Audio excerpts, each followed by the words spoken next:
بسم الله الرحمن الرحيم. السلام عليكم ورحمة الله وبركاته. أسعد الله مساءكم بكل خير أحبتي متابعي ومشاهدي قنوات شبكة الإعلام العراقي. أهلا ومرحبا بكم في لقاء القمة الكروية الكبيرة في مباراة نصف نهائي بطولة كأس العراق بالنسخة 32 لموسم 24-25 هنا في ملعب توك من قلب شمال العراق في كردستان العراق. نعم، وسط هذه الأجواء الحماسية بين هذه الجماهير التي تملأ مدرجات ملعب توك بلقاء كبير تنتظرنا الكثير من المفاجآت خلال هذه المباراة التي تجمع صقور القوة الجوية أمام صقور الجبال بمباراة أكيد هي لا تقبل القسم على اثنين. فهنا من يسعى من أجل أن يحجز المقعد أو البطاقة الأولى لضمانه ووصوله لمباراة الفاينل، لمباراة النهائية لبطولة كأس العراق. صقور القوة الجوية، هذا الاسم الذي يرعى بالخصوم والتاريخ الناصع بالبطولات التي لا تعد. نادي القوة الجوية يدخل هذه القمة بروح الخبرة وتاريخ، نعم، يكتب بالمجد ويبحث عن لقب سابع في تاريخ هذه البطولة من منافساته، ويطمح لمواصلة كتابة السطور الذهبية كملكا للمواعيد الكبرى، كنقيبا للقارة الآسيوية الذي يعرف طريق البطولات كما يعرف اللاعب طريق الشباك. بينما في الجهة الأخرى هنا صقور الجبال بطل لبطولة الخليج العربي في نسختها الأولى للأندية الخليجية، وكذلك أمام جماهيره وسط هذه الأجواء الحماسية يسعى لخطب بطاقة التأهل للمباراة النهائية. كتيبة المدرب سليمان رمضان أمام كتيبة المدرب علي عبد الجبار من خلال مباراة اليوم بعد ما انطلقت صافرة الحكم الدولي. طاقم تحكيمي عماني يضبط هذا اللقاء. وصلت الكرة، بدأت الأجواء بأنفاسها الأولى والتحدي كبير ما بين الفريقين. بداية قوية للكتيبة الزرقاء والكتيبة الصفراء. اللهب، نعم، الأصفر أمام الموج الأزرق. صقور القوة الجوية أمام صقور الجبال. للمباراة اليوم صافرة الحكم الدولي العماني أحمد أبو بكر سعيد الكاف، ويساعده الدولي العماني أبو بكر العمري مساعد أول، وكذلك أحمود الشعيبي مساعد ثاني، كذلك الحكم الرابع الدولي علي حسين علي، وحكم الفار صقر حمد العماني. بينما مساعد الفار الدولي جهاد عطية، ومقيم الحكام عرسلان قادر ومنسق عام لؤي صبحي. هذه المباراة مباراة نصف النهائي ما بين نادي توك ونادي القوة الجوية هنا بملعب توك، بهذا الملعب الذي توج فيه هذا الموسم المنصرم بطلا لبطولة دوري أبطال الخليج، وكذلك منذ أيام مضت تغلب على نادي الميناء في مباراة ربع النهائي وصولا لمباراة نصف النهائي بعد فوزه على نادي الميناء بهذا الملعب ب3 أهداف مقابل هدف وحيد. واليوم هنا أمام صقور القوة الجوية، أمام نقيب القارة الآسيوية وبطل الخليج. هنا إذن الأبطال يتواجدون في مباراة نصف النهائي لبطولة كأس العراق بالنسخة 32 من هذه البطولة. هنا الراية من المساعد الدولي لحكم المباراة أبو بكر العمري المساعد الدولي العماني. نعم، هذا واحد من الحكام المميزين ومن الحكام المساعدين للراية العمانية العربية التي تدير أحداث هذا اللقاء من خلال مباراة اليوم. الكرة وصلت هنا بمنتصف ملعب المباراة، كانت هناك نظرات للكابتن علي عبد الجبار لكتيبة نادي القوة الجوية الفريق الذي حل ضيفا هنا بهذا الملعب اليوم. الحراسة علي كاظم قطفان، حمود مشعان، زيد تحسين، محمد صلاح، وبولو نارتين، يوسف فوزي، سعد عبد الامير، احمد ايسيا، محمد سامي ميسوكي، ومحمد جوال. بينما تشكيلة نادي توك كتيبة المدرب سليمان رمضان، بالحراسة محمد صالح، موسيس لوكاس ولوكاس توريسي، كذلك بيار، ابو بكر سيابان، عقيد اكو، زير، هارون احمد، وزاكري، حسن عماد، كريم درويش، ومارلون. هي كذلك تشكيلة نادي توك. هذا هو زاكري. باللقطة الماضية تعود الكرة عند الحارس علي كاظم، يرفع من علي كاظم والكرة بمنتصف ملعب المباراة. نترقب احبتي ونشاهد ندية هذا اللقاء. بنفس التوقيت انطلقت مباراة نادي زاخو وبطل الدوري نادي الشرطة العراقي هناك بملعب زاخو. نترقب نشاهد. تصل الكرة الآن بهذا التقدم، وبالراس يأتي الإبعاد من حمود مشعان.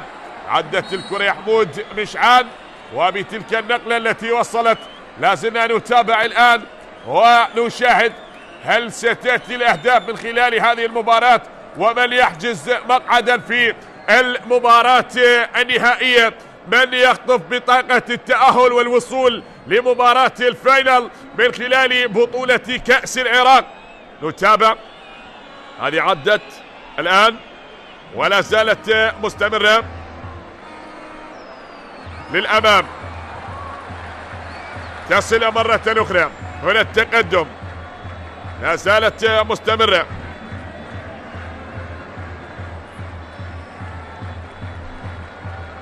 ملعوب الكرة وبتمريرها مستمرة، وهنا محاولة تعود بوسط ملعب المباراة. شاهد من الجهة اليمنى لمصلحة نادي توك لصاحب الأرض. عادت بالراس من زيد لعلي كاظم. سبق واللعب لنادي نفط الوسط نفط ميسان النجف وزاخو، وينتقل لنادي القوى الجوية.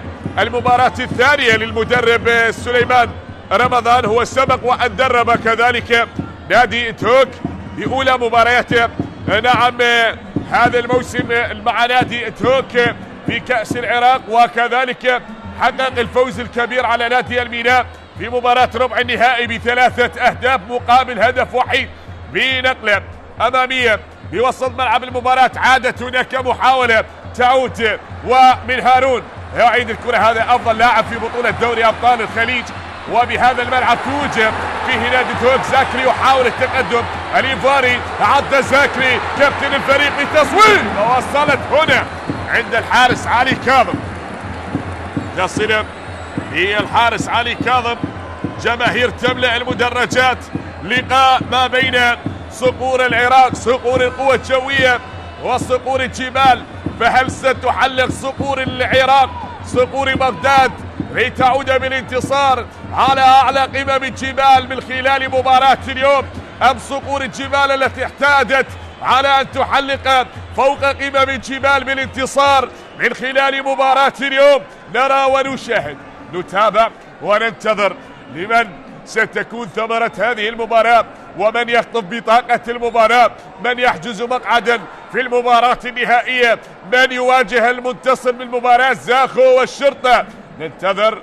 نعم فالدقائق كفيلة بالمباراة، ومن يتقدم من خلال هذا اللقاء. آخر نسخة كانت لنادي الشرطة، واليوم كذلك نعم للمرة الثانية يحاول نادي القوى الجوية أن يحجز مقعدا في المباراة النهائية، فهو بالنسخة الماضية كان وصيفا مع نادي الشرطة بعد أن خسر مباراة أمام الشرطة في بطولة كأس العراق، ويريد من خلال هذا الموسم أن يسعد جماهيره. هو نعم ربما وصل في هذا الموسم للمركز الخامس بسلم الترتيب لدوري نجوم العراق، لكن من خلال هذا الموسم يريد أن يحقق بطولة، سواء إن لم حقق تلك البطولة بالموسم الماضي كان الوصيف للدوري والوصيف للكاس. هذه وصل هنا الكرة عادت، لكن اليوم ومن خلال هذا الموسم يريد كذلك أن يحقق الانتصار وأن يخطف لقب البطولة. عادت الكرة بوسط الملعب هناك عند اللاعب موسيس لوكاس، انقطعت وصافرة حكم المباراة الخطأ على اللاعب محمد سامي. لعب لنوروز وأربيل بعد التدخل مع اللاعب بيار أبو بكر باللقطة الماضية. لعب للنفط وتوك، وبهذا التدخل تأتي صافرة حكم المباراة أحمد الكاف، الحكم العماني صاحب التولد 1983 دولي منذ عام 2010، قاد العديد من المباريات المهمة. نعم أبرزها كانت نهائي دوري أبطال آسيا عام 2016، وكذلك هناك صافرة وخطأ باللقطة الماضية، وكذلك أيضا كانت مباراة إياب نهائي دوري أبطال آسيا في عام 2018. هذه العديد من المباريات في التصفيات الأخيرة من كأس العالم بعد مباراة البحرين واندونيسيا. هذه الكرة بعد أن وصلت هناك والخطأ بصافرة الحكم العماني. إذا هو طاقم تحكيمي عربي يدير هذا اللقاء. تصل الكرة بالراس وإلى خارج أرضية ملعب المباراة. عدت الكرة إلى خارج أرضية ملعب المباراة. نعم، أبرز غيابات القوة الجوية عن هذه المباراة المهاجم العماني عصام الصبحي، والكرة بعد أن مضت وغادرت أرضية ملعب المباراة. نشاهد نتابع المدرجات، نعم، موشحة باللون الأصفر باللهب الأصفر. هل يحرقون هذه المباراة هذا اللهب الأصفر أم الموج الأزرق يطفي نيران تهوك من خلال مباراة اليوم وينتصرون ليعودون لبغداد حتى يلعبون المباراة النهائية هناك باستاد الشعب الدولي؟ وصلت الكرة لكن هنا في قمة لا تشبه إلا القمم الكبار في مباراة حملت في طياتها التحدي والانتصار. هذه عبدت وصلت يا محمد جواد، والكرة تعود مرة أخرى. هناك بنقلة عادت ومن جديد لازلنا نترقب. هي تصل والتحدي كريم درويش يتراجع الآن، والكرة مرة أخرى تعود بنقلة هنا لمصلحة نادي هوك بالبيار. تلعب أمامية طويلة، زاكري يحاول التقدم لكن هنا من يتدخل ويقطع الطريق على اللاعب زاكري باللقطة الماضية، والكرة تبعد إلى خارج أرضية ملعب المباراة. هذا هو زيد تحسين لاعب منتخبنا الوطني، سبق وأن لعب للطلبة. شاهدت هذه الإعادة لهذه اللقطة من اللاعب محمد جواد، كادت أن تكون وواحدة من أخطر المحاولات حتى الآن. هو هيئ الكرة بصدره لكن محمد صالح كان له كلام آخر. هو سبق وأن مثل القوة الجوية واليوم يواجه فريقه السابق، بينما هناك توجيهات للمدرب علي عبد الجبار. نعم، في آخر فترة قاد نادي نفط ميسان وكذلك درب أيضا نادي القاسم. هذه كرة تصل من جديد، وكذلك في مباراة دور ربع النهائي تغلب على نادي النجف في هذه البطولة ب3 أهداف مقابل هدف وحيد. إذا الفريقين، هذا صاحب الأرض نادي تهوك تغلب على نادي الميناء ب3 أهداف مقابل هدف، والقوة الجوية تغلب على نادي النجف ب3 أهداف مقابل هدف وحيد. تأتي هنا العرضية نقلة، خطورة متبادلة ما بين الفريقين، هجمات واحدة بواحدة تراها للقوة الجوية وتارة تعود لصاحب الأرض لنادي تهوك. تصل مرة أخرى للهب الأصفر أكو سير، تصل مرة أخرى. هنا تأتي العرضية لكن لن تصل للبرازيلي مارلون باللقطة الماضية، وعدت هناك تحركات تأتي إلى اللاعب هارون، بينما محمد جواد يتراجع ليساند المدافعين ويحاول أن ينفرد ويتقدم بالكرات التي تصل إليه من اللاعب سعد عبد الأمير أو من أحمد إيسيا. تصل الآن، عدت الكرة وللأمام مرة أخرى في تحدي كبير بمشهد مثير هنا، نعم، بقلب الشمال النابض، شمال العراق، بكردستان العراق، شمالنا الحبيب. من خلال مباراة اليوم مباراتين، هناك الشرطة وزاخو بملعب زاخو، والقوة الجوية أمام تهوك هنا بملعب تهوك بعد التدخل ما بين إيسيا باللقطة الماضية واللاعب هارون أحمد. تحركات وتبادل هذه الهجمات وصلت الآن. هناك حمود مشعان، نقلة بين حمود وللأمام، تصل لمحمد وإلى خارج أرضية ملعب المباراة. الإبعاد من اللاعب سيامان داقيت، أضعتها، وهذا هو محمد صلاح الماذبي، هذا التونسي، نعم، الظهير الأيمن أو المدافع الأيمن لنادي القوة الجوية. شاهد توجيهات الكابتن علي عبد الجبار في مباراة، نعم، مشدودة الأعصاب والتفكير وهنا الكرة عدت ميسوكي يحاول التقدم، تأتي العرضية من الكاميروني والكرة وصلت إلى الحارس محمد صلاح باللقطة الماضية. خروج وإنقاذ مرمى فريقه من كرة الخطير ميسوكي. هذا اللاعب الخطير الكاميروني سبق الممثل نادي القاسم. وتعود عند الحارس محمد صالح. نقلة من محمد طويلة للأمام، كرة بالراس تتخلص، عادت من دفاعات القوة الجوية، من صقور القوة الجوية نقيب القارة الآسيوية. عدى أمام بطل الخليج. هنا الكرة تصل، هنا التقدم، هنا العبور، هنا الراسية، هنا الجول، هنا الجول، هنا الجول، جول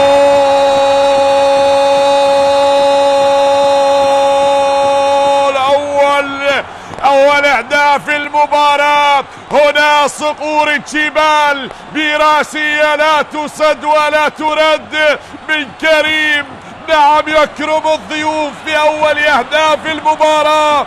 حلق الصقور الجبال على أقلام قمم الجبال بهدف أول بالمباراة.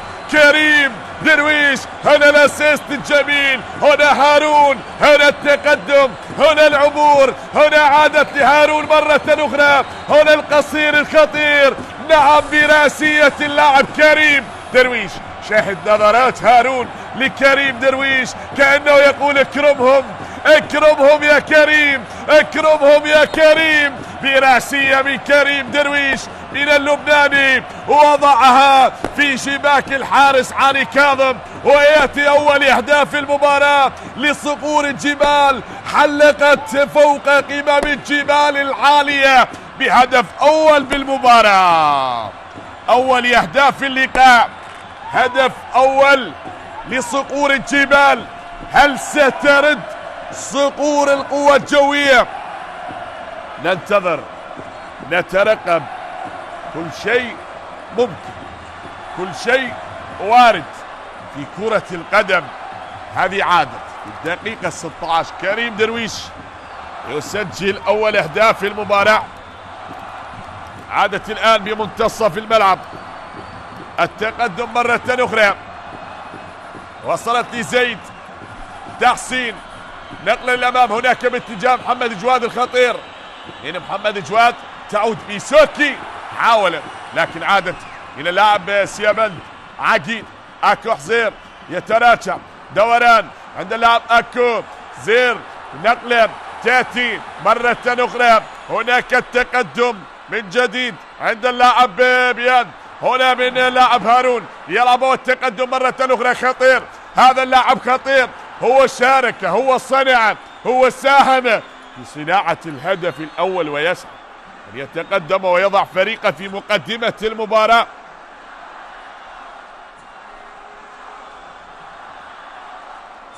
بعد التقدم بالهدف الأول لنادي هوك، أول أهداف المباراة.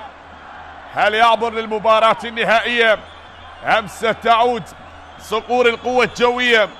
هل سيأتي الرد من صقور القوة الجوية، هذا الفريق الذي احتاج أن يكون منافسا قويا في المواعيد النهائية في المباريات الكبيرة؟ نعم، فهو فعلها في بطولة كأس الاتحاد الآسيوي وحققها 3 مرات، وفي آخر لقب أيضا من بطولة كأس العراق كان هو الوصيف أمام الشرطة. وتعود الآن دائما حضور القوة الجوية، إما بطل إما وصيف. لكن اليوم ومن خلال هذه المباراة والنسخة 32 من بطولة كأس العراق يريدها القوة الجوية تعود مرة أخرى. فهو حقق هذه البطولة 6 مرات كبطل و4 مرات وصيف. آخر نسخة كان وصيفا لموسم 23-24، ففي موسم 24-25 يلوح بأن تكون علامة البطل لنادي القوة الجوية رغم تأخيره حتى الآن بهدف. لكن هوك يسعى لتحقيق لقب ثاني هذا الموسم بعد أن حقق بطولة دوري أبطال الخليج، كذلك يسعى بأن يحقق بطولة كأس العراق، ويسعى أن يحجز المقعد في المباراة النهائية، المقعد الأول من هذه البطولة. نترقب والكرة طالت. هذا ميسوكي، دعونا نشاهد. حتى هذه اللحظات التقدم بهدف دون رد. هذه أريعاته للقطة الماضية وخط الأوف سايد. لن يكون اللاعب كريم درويش متسللا باللقطة الماضية. شاهد كان مدافع القوة الجوية أمامه متقدم بخطوات والكرة وصلت. هناك الآن بغرفة الفار كما ذكرنا الحكم العماني صقر حمد والدولي العراقي جهاد عطية مساعد الفار. تعود مرة أخرى بنقلة عادت الآن والتقدم لا زال مستمر. هنا الكرة مرت ولا زالت كريم درويش هذا الذي أكرم الضيوف بهدف أول يسعى بأن يتقدم سيابان عقيد ونقلة هناك للأمام وبعيدة إلى خارج أرضية ملعب المباراة. الكرة غادرت أرضية ملعب المباراة ذهبت بعيدة ومارلون يحدث حكم المباراة بعد التدخل ما بين اللاعب مارلون وحمود مشعان باللقطة الماضية. مارلون كان يطالب حكم المباراة لكن هو من تدخل على قدم اللاعب حمود مشعان باللقطة الماضية. لازلنا نتابع أحبتي حتى هذه اللحظات التقدم بهدف لصقور الجبال للهب الأصفر الذي بدأ بنعم تسجيل الهدف الأول وبدأ المباراة بأول أهداف اللقاء في الدقيقة 16 من أحداث هذا الشوط. ولا زال التقدم. تشاهدون المدرجات باللون الأصفر توشحت اكتملت المدرجات امتلأت بتلك الهتافات وهم ينتظرون. ربما القليل المتواجدين من جماهير القوة الجوية يتابعون هذه المباراة لكن الأغلب الآن يتفرجون وينتظرون ويشاهدون من خلال قنوات شبكة الإعلام العراقي الناقل لبطولة كأس العراق. هذه مضت هذه عدت بمنتصف الملعب. هنا التقدم ولا زالت الانتظار. عادت من يوسف فوزي يلعب لسعد عبد الأمير سعد لميسوكي محمد سامي عد ميسوكي ولا زالت مستمرة يوسف فوزي. هنا الكرة تنقطع لتعود مرة أخرى وزاكري بالتدخل والإبعاد يأتي والكرة إلى خارج أرضية ملعب المباراة. كرة إلى خارج أرضية الملعب. هذا هو سيابان عقيد بعد التدخل باللقطة الماضية. هنا الكلام وحكم المباراة يطلب التراجع من اللاعبين. نعم كلام ما بين محمد سامي وميسوكي علي عبد الجبار وزيد تحسين كانوا يقول لابد أن يتراجعوا معي لابد أن يدافعوا قلوب الدفاع لا فقط أن يكتفوا بالتقدم. وفي النزعات الهجومية لابد أن تكون الهجمة موحدة من قبل لاعبي القوة الجوية. هنا الكرة الآن ثابتة لمصلحة صقور القوة الجوية. نرى نتابع نشاهد هي لمصلحة القوة الجوية. يلا على التنفيذ في هذه الكرة محمد سامي. نتابع لنادي القوة الجوية يبحثون عن هدف يعدل نتيجة المباراة قبل نهاية أحداث الشوط الأول. تلعب الكرة بالراس ومحمد صالح يتألق بذلك الطيران ولا زالت الخطورة قائمة براسية جميلة كادت أن تعيد المباراة للتعادل. يا ميسوكي بتلك الخطورة من الكاميروني كاد أن يعدل الكفة لنادي القوة الجوية. شاهد بهذه الراسية الجميلة وبعد أن وصلت لسعد عبد الأمير. هنا الارتقاء الرائع من اللاعب محمد باللقطة الماضية لكن الأجمل كان بتلك الكرة هو الإبعاد من الحارس محمد صالح باللقطة الماضية. محمد صالح تلعب الكرة وللأمام التقدم ولا زالت هنا من كريم يلعب أكو لكريم درويش عدى درويش ولا زال يتابع يعني يتقدم هذا لاعب لنادي العهد اللبناني والكرة إلى خارج أرضية الملعب. غادرت أرضية ملعب المباراة بلقاء مثير بمباراة مثيرة مباراة بندية اللقاء الكبير ما بين الفريقين. نعم تاريخ القوة الجوية بألقابه بإنجازاته ببطولاته ويسعى من خلال مباراة اليوم أن يعدل نتيجة المباراة. هي مباراة كما ذكرنا أكيد لا تقبل القسم على اثنين في مباراة اليوم. إما أن أكون في المباراة النهائية أو لا أكون. أنا أعطي كرة القدم فأكيد ستعطيني وهذا ما بدأ به نادي تهوك أعطوها منذ اللحظات الأولى وتقدموا بهدف أول برأسية اللاعب كريم درويش وسجلوا أول أهداف المباراة، لكن لا زالت الأمور مستمرة بهذا التقدم بالهدف الوحيد. وهناك خطأ على اللاعب موسيس لوكاس البرازيلي بعد التدخل مع اللاعب محمد سامي، والكلام ما بين محمد سامي واللاعب هارون لا اتركوا هذه الأمور، فهذه الأمور مرفوضة حتى هذه اللحظات والمباراة مستمرة. جماهير تشاهد، هناك من يتابع، والكلام مع حكم المباراة يطلب الهدوء من اللاعبين وترك الكلام الذي ممكن أن يعيق سير المباراة.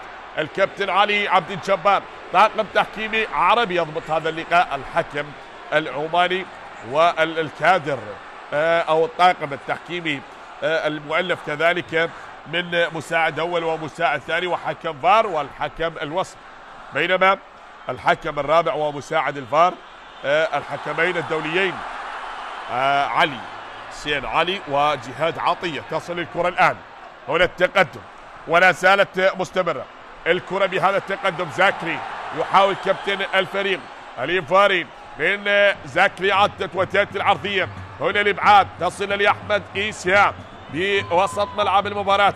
إيسيا يتقدم، النيجيري البحث عن زميل، هل يمر الكرة باتجاه لاعب ميسوكي لكن أعادها للاعب سعد عبد الأمير. من سعد عبد الأمير نقلة طويلة يا سعد، والكرة للأمام باتجاه لاعب محمد جواد. محمد جواد محاصر ما بين مدافعين نادي هوك لكن يحاول أن يشق صفوف الدفاعات لنادي هوك، وهناك صافرة تأتي حكم المباراة وخط باللقطة الماضية، خطأ بعد هذا التدخل. شاهد وهذه الإعادة لتلك اللقطة، ولا زلنا نتابع حتى هذه اللحظات.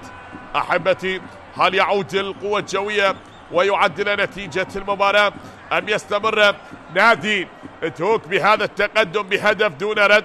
الفريق الذي حقق نعم بطولة دوري أبطال الخليج في نسختها الأولى هنا بهذا الملعب وأمام جماهيره، وفي آخر المواعيد كانت مباراة ربع النهائي كما تحدثنا أمام نادي الميناء التي انتهت ب3 أهداف مقابل هدف وحيد، واليوم مباراة نصف النهائي بنفس الملعب.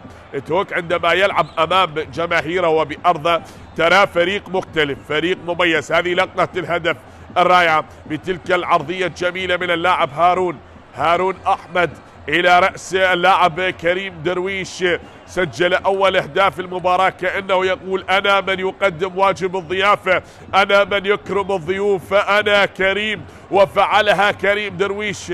وهذه نعم فرحة الأطفال المتواجدين بملعب هوك وهم يشاهدون ويساندون ويؤازرون نادي هوك، متواجدين بهذه المباراة من خلال أحداث هذا اللقاء.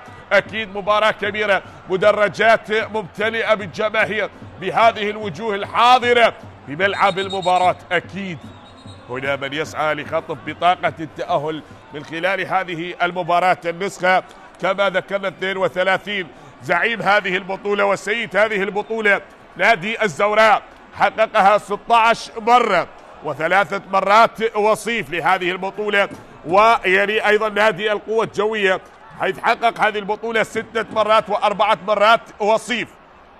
هذه البطولة كذلك الطلبة حققها مرتين ووصيف 6 مرات، وكذلك نادي الجيش بطل مرتين ووصيف 4 مرات، الرشيد بطل مرتين، وكذلك أيضا نادي الشرطة بطل مرة واحدة ولكن وصيف 5 مرات، الصناعة بطل مرة واحدة، الكرخ مرة واحدة، وأيضا وصيف الكهرباء مرتين وصيف بهذه البطولة، والشباب 3 مرات وصيف، بينما البلديات والخطوط ونفط الوسط وأربين كل منهم مرة واحدة وصيف في بطولة كأس العراق. وآخر نسخة حققها نادي الشرطة مع المدرب مؤمن سليمان، هو كذلك من حقق النسخة ما قبل الماضية مع نادي القوة الجوية. هذه كرة وصلت الآن والتقدم لا زال مستمرا حتى هذه اللحظات، سنتحدث بجميع التفاصيل. هنا الكرة عدت ولا زالت مستمرة التقدم بعد تلك الاستراحة، وتعود مرة أخرى. هنا المحاولة مستمرة لمصلحة القوة الجوية، انتشار واضح صقور القوة الجوية، والكرة إلى خارج أرضية الملعب. هذا محمد سامي، وكرة غادرت أرضية ملعب المباراة. توجيهات للكابتن علي عبد الجبار. علي عبد الجبار، هذه بعد أن عدت. هنا التقدم، مارلون يحاول، البرازيلي يتقدم، البعض على المساندة لكن أعاد الكرة لمنتصف الملعب لهارون. هارون أحمد عد الآن من هارون وللاعب بير، يتقدم يعيد الكرة للاعب أكو، هو عد حسن عماد، وبهذه الكرة يأتي يبحث عن الاستاد لكن الإبعاد يأتي مرة أخرى من محمد صلاح. بتلك الكرة عدت هل تصل للاعب ميسوكي ولكنها انقطعت. هنا لوكاس تورسي البرازيلي.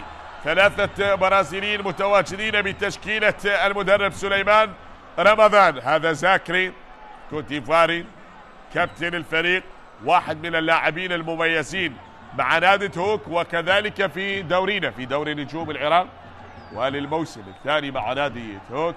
هذا اللاعب بعد التدخل مع اللاعب حسن عماد من اللقطة الماضية، تدخل من اللاعب سعد عبد الأمير. هذه عدت وللأمام.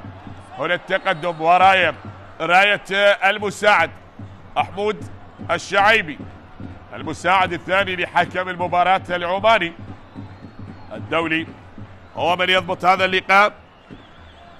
لا زالت هنا الكرة تعود مستمرة، والتقدم مرة أخرى بمحاولة عدت تصل لحمود مشعان يعيد الكرة إلى سعد عبد الأمير.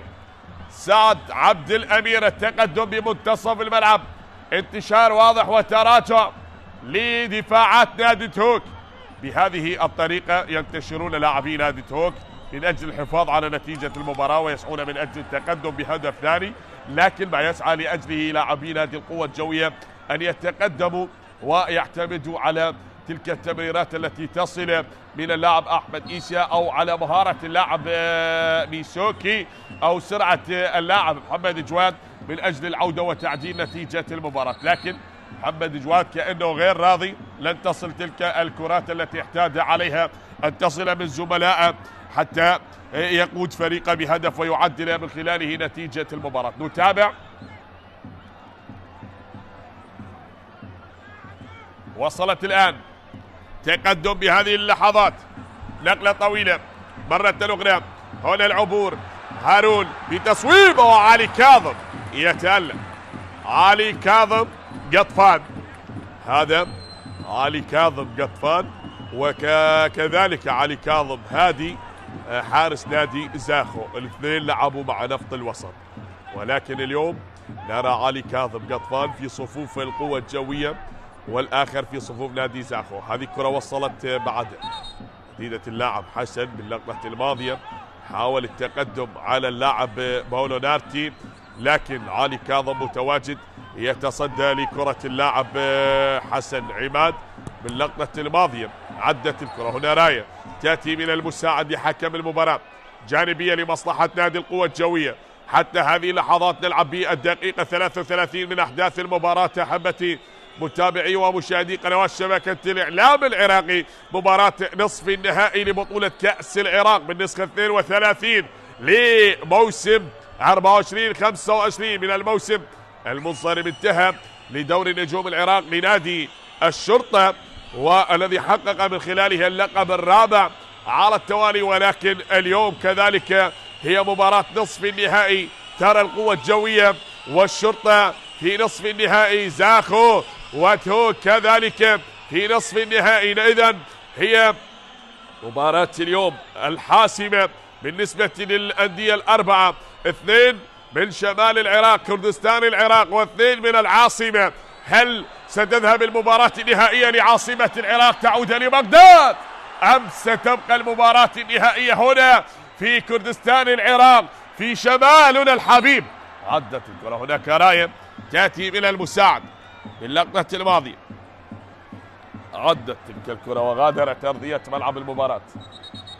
نشاهد بعد ذلك التدخل، وكانت المطالبة.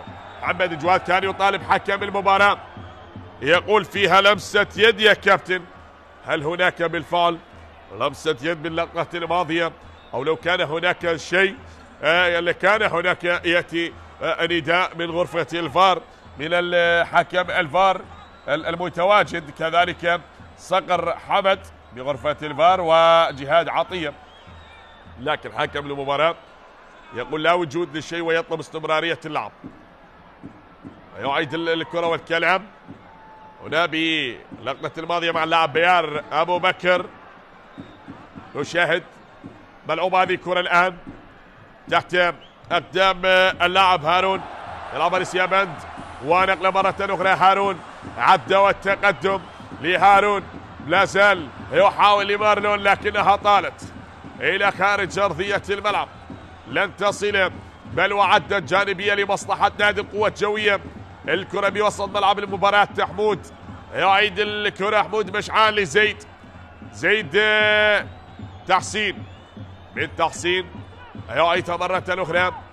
هل يمرر هذه الكرة باتجاه اللاعب باولو نارتي من حمود مشعان، عادت لسعد عبد الأمير. سعد عبد الأمير بمنتصف الملعب، هنا انتشار واضح للاعبي نادي القوة الجوية وتراجع بهذا الخط الأفقي لدفاعات نادي توك من أجل الحفاظ على نتيجة المباراة. بيسوكي يريد أن يخترق هذه المنظومة الدفاعية، ومحمد سامي سدد بقوة.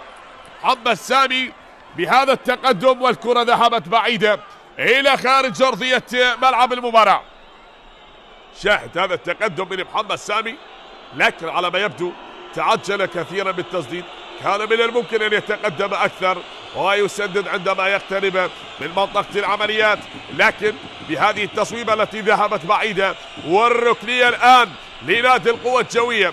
بهذه اللحظات القوة الجوية بدأ يقترب شيئا فشيئا من أجل الوصول وتعديل نتيجة المباراة، بينما التراجع لدفاعات نادي توك بصلابة الدفاعات ترفض الكرات التي تصل وترفض الهدايا التي تقدم من القوة الجوية. يقولون لا نعتذر عن استقبال الهدايا في مباراة اليوم، نحن نريد أن نصل للمباراة النهائية.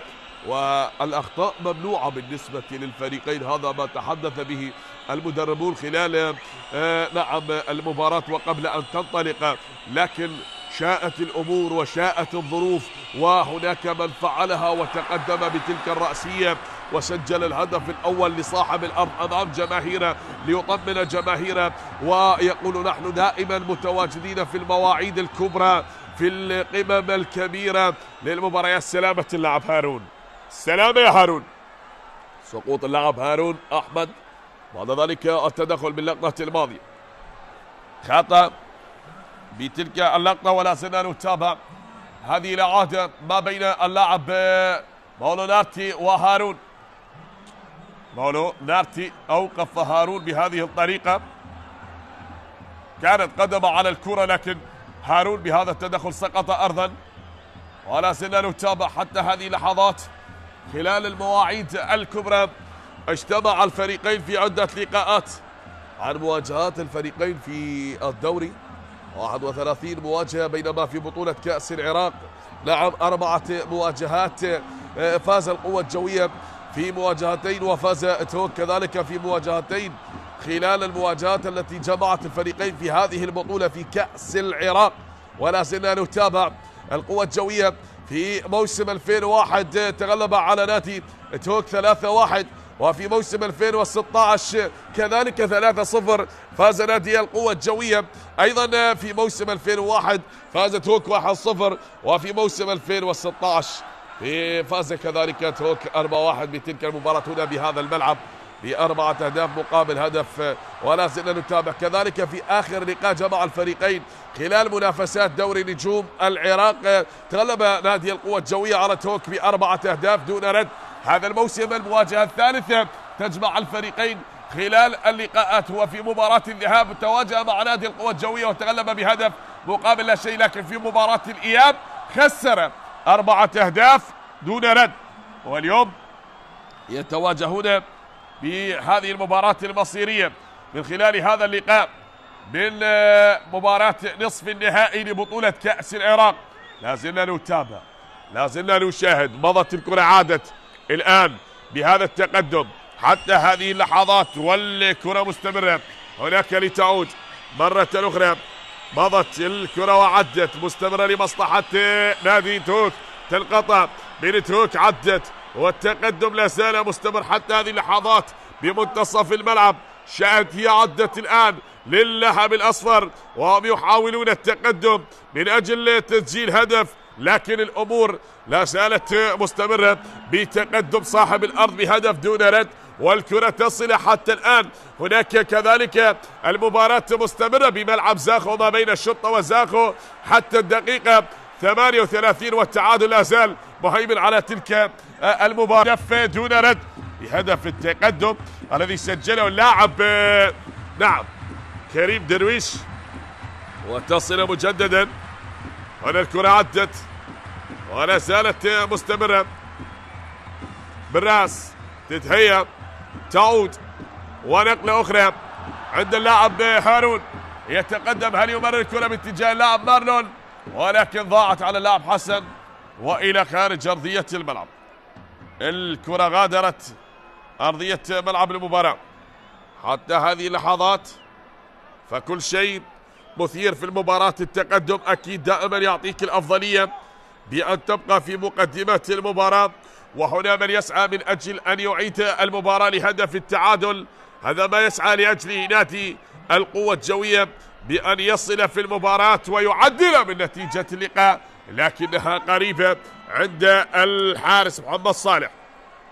الكرة عند الحارس محمد صالح يا ميسوكي باللقطة الماضية، ولا زلنا نتابع حتى هذه اللحظات.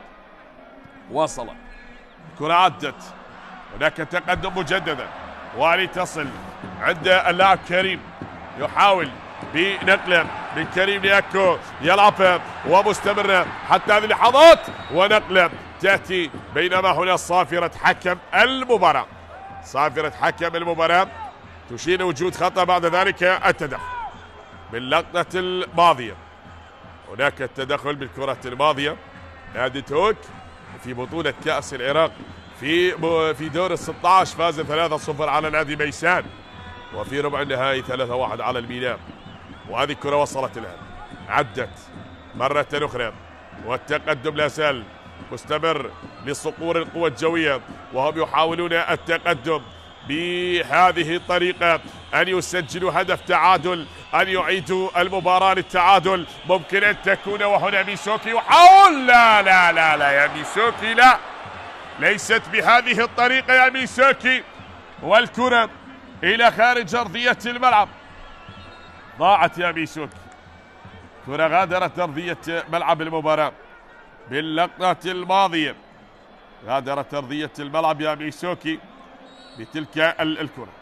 قوة جوية في دور ال16 تغلب على نادي القاسم 2-1، وفي ربع النهائي تغلب على نادي النجف 3-1. وهنا توتر وغضب واضح على ملامح المدرب الكابتن علي عبد الجبار، وهو ينتظر بأن يعود فريقه وأن يعدل من نتيجة المباراة لتعود للتعادل الإيجابي بهدف مقابل هدف، لكن هذا لن يحدث حتى الآن.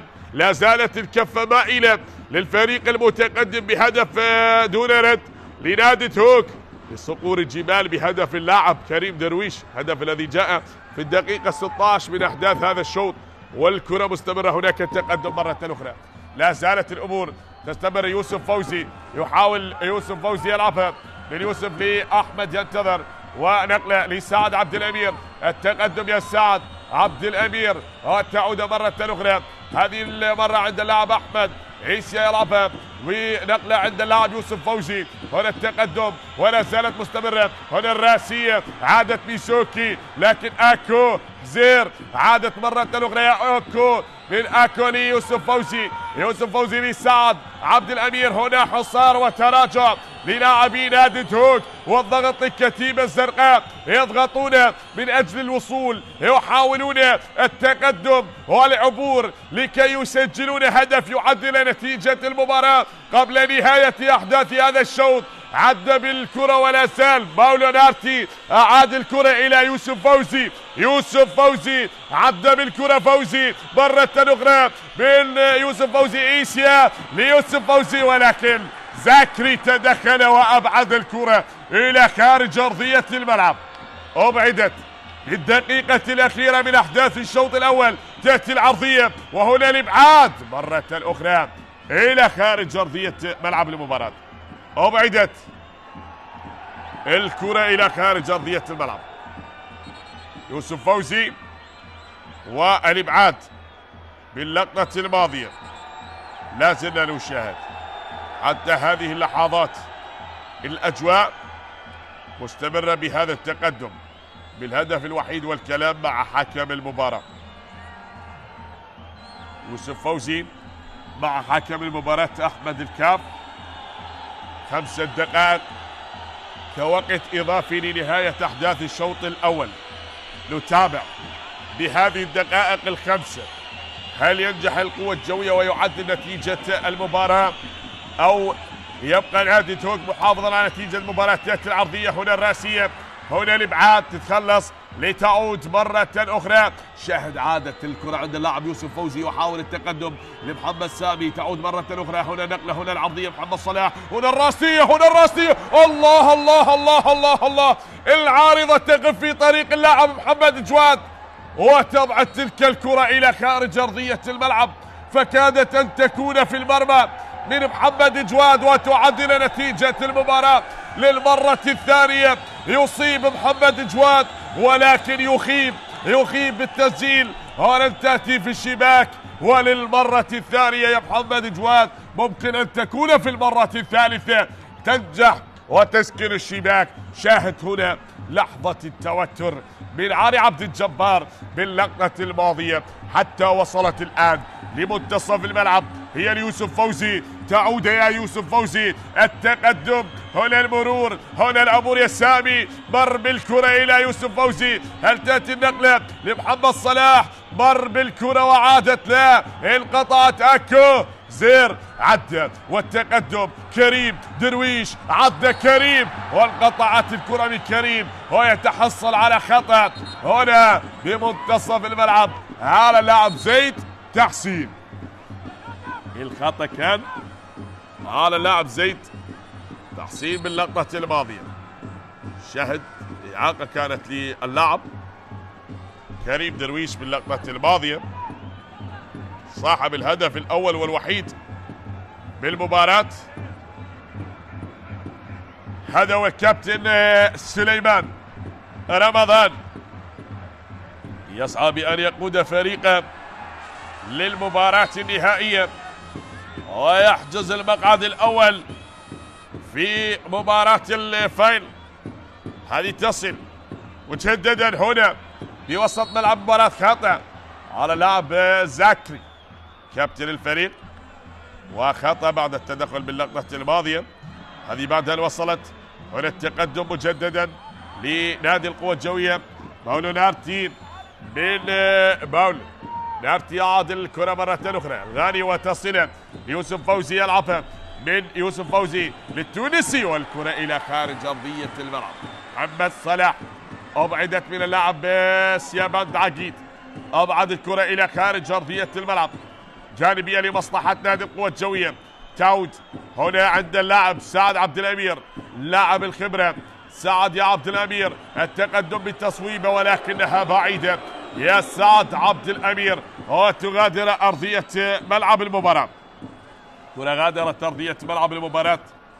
شاهد هنا اللاعب لوكاس تورسي في اللقطة الماضية كأنه يطلب من الزملاء أن يتراجعوا، والأحداث لا زالت مستمرة بهذه المباراة بالتقدم بهدف وحيد.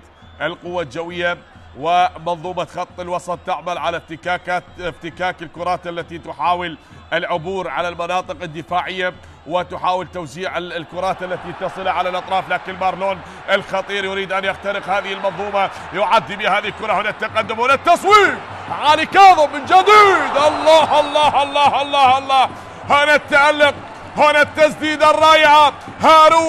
حاول هارون ولكن علي كاظم تألق مرتين تصدى ولن يعيد الكرة. شاهد هنا التصدي من الأولى من مارلون وعادت من هارون وعلي كاظم يتعلق بإنقاذ مرمى القوة الجوية بالتصدي والإنقاذ لهدف ثاني كان وكاد أن يكون محقق في شباك القوة الجوية، لكن علي كاظم كأنه يقول أنا رجل المباراة، أنا من يتصدى ويتحدى، وأنقذ مرمى فريقه من هدف ثاني. تلعب الكرة هنا بالراس بالثواني الأخيرة، صعبة على القوة الجوية. بهذه اللحظات تعود هنا التقدم، ولا زالت هنا النقلة تأتي قريبة من زيد، والكرة تصل أكو زير، أكو يتقدم، أكو يعدي، ومحمد صلاح يتدخل. صافرة هناك من حكم المباراة بالثواني الأخيرة من الوقت الإضافي. باللحظات المتبقية الخطورة لا زالت مستمرة. هذه الإعادة بعد أن وصلت تلك الكرة وبتلك الرأسية التي أبعدت من اللاعب سعد عبد الأمير بعد أن تهيأت. كان هناك سقوط لموسيس وكانت هناك مطالبة، لكن حكم المباراة طلب استمرارية اللعب. وهنا تأتي صافرة حكم المباراة أحمد الكاف وتعلن عن نهاية أحداث الشوط الأول بتقدم صاحب الأرض نادي توك بهدف اللاعب كريم درويش بالدقيقة 16 من أحداث الشوط الأول. نعم أحبتي، أكيد سنعود ونكمل أحداث الشوط الثاني. انتظرونا بعد الاستراحة القصيرة ما بين الشوطين.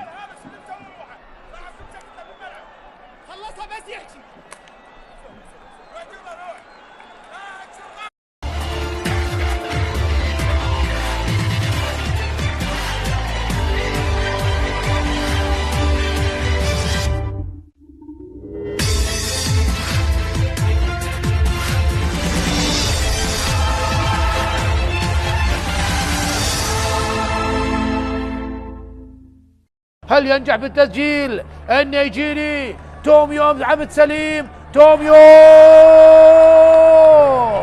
جول!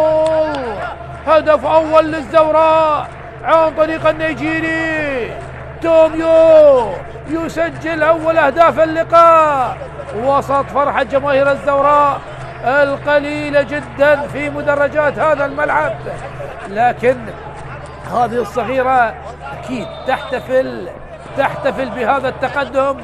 توميو الذي وضع الكرة في زاوية وعبد سليم في زاوية أخرى.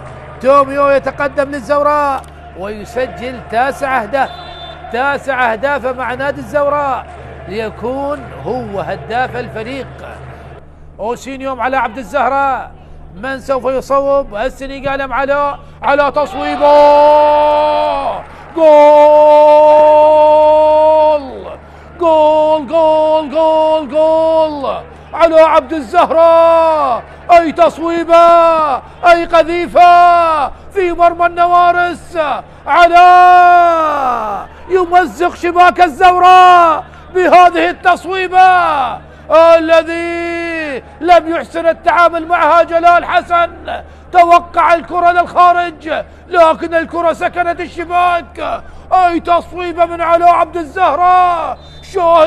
شاهد الدقة بالتسديد، شاهد الدقة بالتسديد من علاء عبد الزهراء.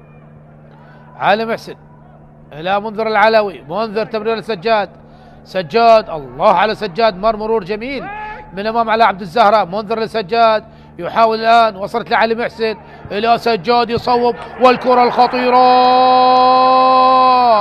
جول جول جول جول جول.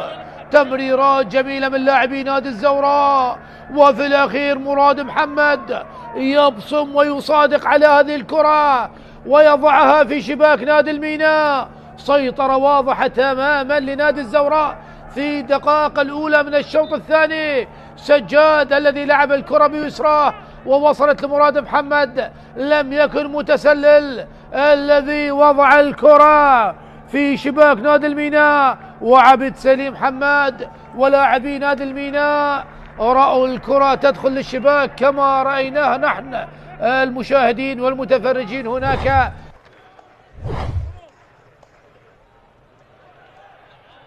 تمرير الآن. الله، قيثارة قيثارة قيثارة قيثارة. بسام الرسام عبر الحدود بهدف، عبر الحدود بهدف. والقيثارة طبعا في ليلة التتويج، في ليلة الفرح، في ليلة القبض على الدرع، بسام شاكر، بسام بيسارية شرطاوية برازيلية. الله الله الله الله، لاحظ تونسي إلى عراقي وبسام شاكر. الله يا بسام، الله، عالمي عالمي عالمي بهدف هدف على طريقة نجم برشلونة يامال. الله، شنو الجمال، شنو الجمال يا بسام يا الرسام. الرباعية على التوالي، قيثارة، داود داود داود داود، وجول لداود، محمد داود محمد داود محمد داود. ثاني للشرطة، ثاني للقيثارة. قيثارة يا أبطال، دقينا غارة والغيرنا ما يروح الدرع حتى الصدى. الشرطة، الله الله الله، بدأت الأفراح. ناف يونس واللقطة الجميلة، لكن شوف الخطأ، شوف الخطأ الكبير. مرتضى جمال، وهدف في غاية الجمال لداود، محمد داود طبعا هدف الرابع، هو موسم الرابع وهذا هدف الرابع. هو سجل طبعا على ديالا والطلبة والنفط. محمد داود بهدف ثاني للشرطة في الشوط الثاني من أجل التقليص. عالية الكرة والرأسية، وهدف هدف هدف هدف هدف هدف للحدود يقلص الفارق. رأسية كانت ربما سيف كريم. لاحظ والرأسية وهدف سيف داكوستا لعب الكرة وسيف كريم. لاحظ بغداد العاصمة، بغداد الحبيبة، بغداد خضراء. هاي المواس، هاي العقيد بهدف جديد. هو البرازيلي لوكاس سانتوس. ثالث للشرطة، ثالث للقيثارة في ليلة التتويج، في ليلة الفرح. ثالث للشرطة عن طريق البرازيلي. الرباعية التاريخية والثلاثية بالنتيجة. شوف هل هناك شيء بهذه اللقطة؟ لا وجود للراية من سوري لبرازيلي. اللي يلعب على المرتدات، اللي يبحث عن أي ثغرة، عن أي مساحة. هذه خطيرة والله، الله تكمل بهدف.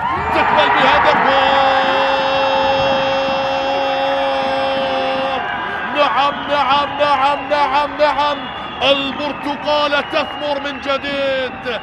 ديالا فريق لم يأتي ليكمل عدد، بل من أجل البقاء مع الكبار، والبقاء تحقق، لكن الكبرياء مستمر. وأي هدف وأي كرة، أعطينا إياها يا مخرج خلينا نشوف. كان محظوظا نعم، لكن هكذا هي كرة القدم، تعطي لمن يعطيها. لم يفقد الأمل منذ البداية. شوف التمريرة الذكية، شوف الكنترول، لم يكن بالصورة المثالية، لكن حارس المرمى مجتبى يلعب بالنار. وهنا يتلاعب كما يحلو له. يمر كما يريد، يسجل. نعم هدف أول جميل، هدف أول جميل بالنسبة لديالا. شوف المرور وشوف التلاعب وشوف الفينش وشوف المتابعة. نعم هو علام حسن يسجل أول أهداف هذه المباراة بالدقيقة 22. شوف هو اللي قدم، هو جعل مدافعون فريق نفط البصرة في دربكة، وهنا حضرت الدربكة وفقد التركيز. اياد عبد فرحان، اياد اللي يغير اللعب، هذا هو زيكي يحاول. الله يا ساتر يا ساتر، اي تصويبه واي هدف. نفط البصرة بهدف للتاريخ، بهدف عالمي. نعم البديل الناجح زيكي في وقت الظلام أضاءت شرارة الجنوب من قاع الجدول، يخرج صوت الفرسان. وأي هدف وأي تصويبة، اعطيني إياها يا مخرج، خليني استمتع، خليني أشوف، خليني استمتع بهذا الهدف. شوف مرر له، شوف هو اللي خلق المساحة لنفسه، هو اللي تحول. هوب، هدف جميل يا سيكي من ثاني لمسات. علقها بالزاوية 90. وأي تصويبة يا زيكي. بذلك يسجل هدف التعادل بهذه المباراة، وأيضا يسجل ثالث أهدافه هذا الموسم لنفط البصرة. اسماعيل هدف ثاني بالنسبة لنفط البصرة من ركلة الجزاء. التوغولي اسماعيل أورو يسجل ثاني أهداف نفط البصرة و10 أهداف هذا الموسم. ويحتفلون لاعبين نفط البصرة. انقلبت الطاولة، انقلبت الأمور. نعم هدف من الممكن أن يغير الكثير والكثير. وهنا التصويبة اليسارية الجميلة اللي سجل من خلالها اسماعيل أورو اللاعب التوغولي ثاني أهداف نفط البصرة. أي جنون وأي إثارة وأي حماس وأي ندية وأي مفاجآت وأي قصص. هذا هو دور الكبار، هذا هو دور النجوم. وفرصة لهدف التعادل لديالا محمد خالد شفار.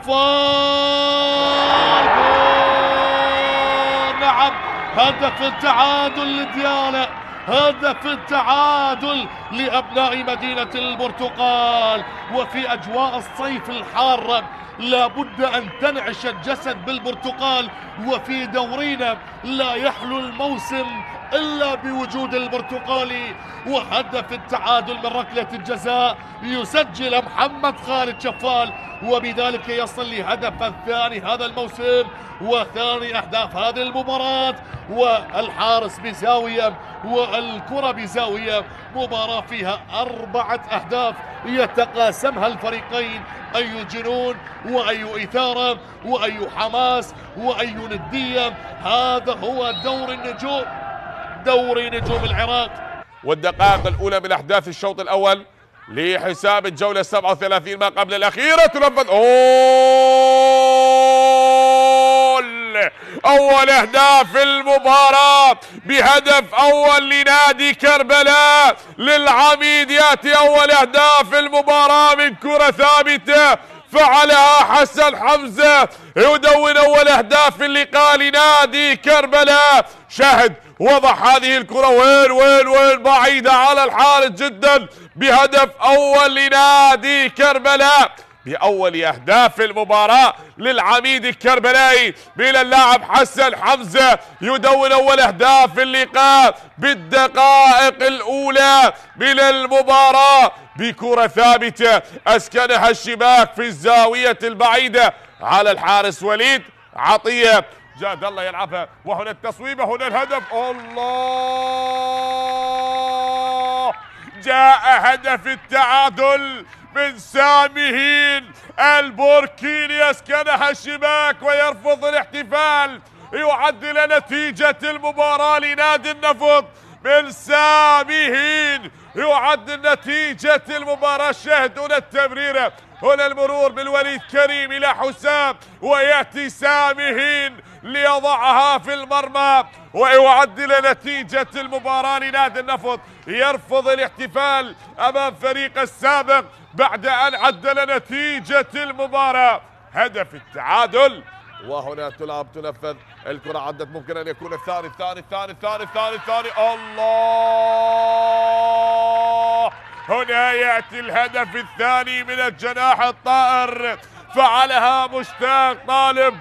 نعم، جماهير كربلاء مشتاقون لأهدافك يا مشتاق. والهدف الثاني لنادي كربلاء بثاني أهداف المباراة بعد هذا المرور، هذا الأسيست الجميل. هل كان مشتاق متسلل باللقطة الماضية؟ لا، بل ترك تلك الكرة مصطفى راضي لمشتاق، أتى من الخلف.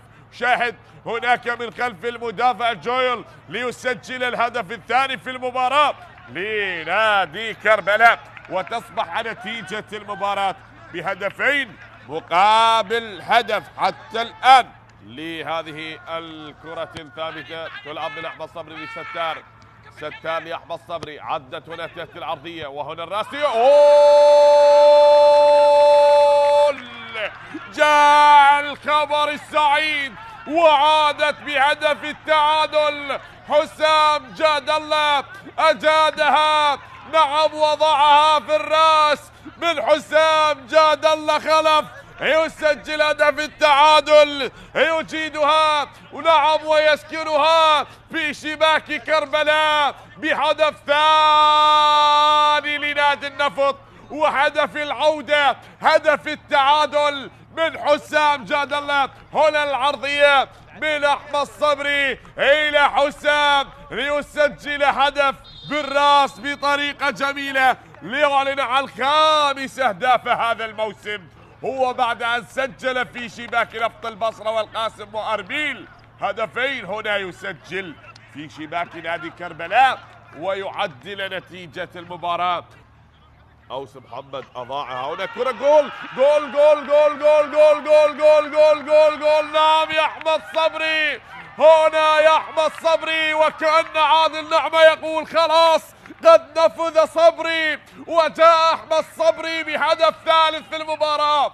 تغيرت الأمور، ارتدمت بالقائم ودخلت المرمى بهدف ثالث هنا لتصبح ريمونتادا لنادي النفط. شاهد هذه الإعادة بنقلة من أحمد صبري في القائم الأيسر، ومن ثم في شباك الحارس عبد العزيز عمار بهدف ثالث بالمباراة إلى البديل هنا من أحمد صبري. لن يلمسها أحد، بل لامست القائم الأيسر ودخلت المرمى لتعلن عن ثالث أهداف المباراة. نجح به النفط ما لم ينجح به نادي كربلاء، ليعلنون عن ثالث أهداف المباراة، كأنهم يريدون أن ينهون آمال العميد بهذا الموسم.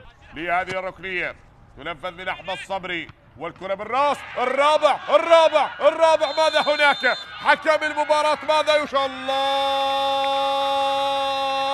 أشار لها الحكم المباراة حامد علي. نعم، ووليد كريم الذي أعلن عن رابع أهداف المباراة. بالوليد كريم يسجل رابع أهداف المباراة، هذا هو وليد. هنا الركنية تنفذ من أحمد صبري، ووليد كريم بالراس هنا في العارضة ومن ثم في المرمى لتعلن عن رابع أهداف المباراة بهدف رابع بالوقت القاتل. وليد كريم من القائد كأنه يتحدى بهذه الظروف القاسية. نادي كربلاء لا يتهاون ويسجل هدف رابع في المباراة لتصبح ب4 أهداف بريمونتادا قاتلة 4-2. عدت هنا عند اللاعب المدافع علي فائز. سرهنج ماسن بهذا سرهنج، هنا الهدف الأول.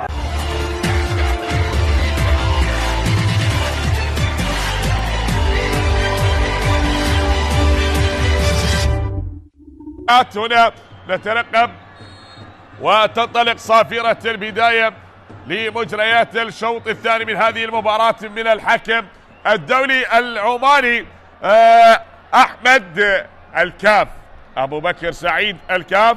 والكرة بعد أن وصلت والطاقم التحكيمي أبو بكر العمري وحمود الشعيبي، علي حسين علي، صقر حمد وجهاد عطية.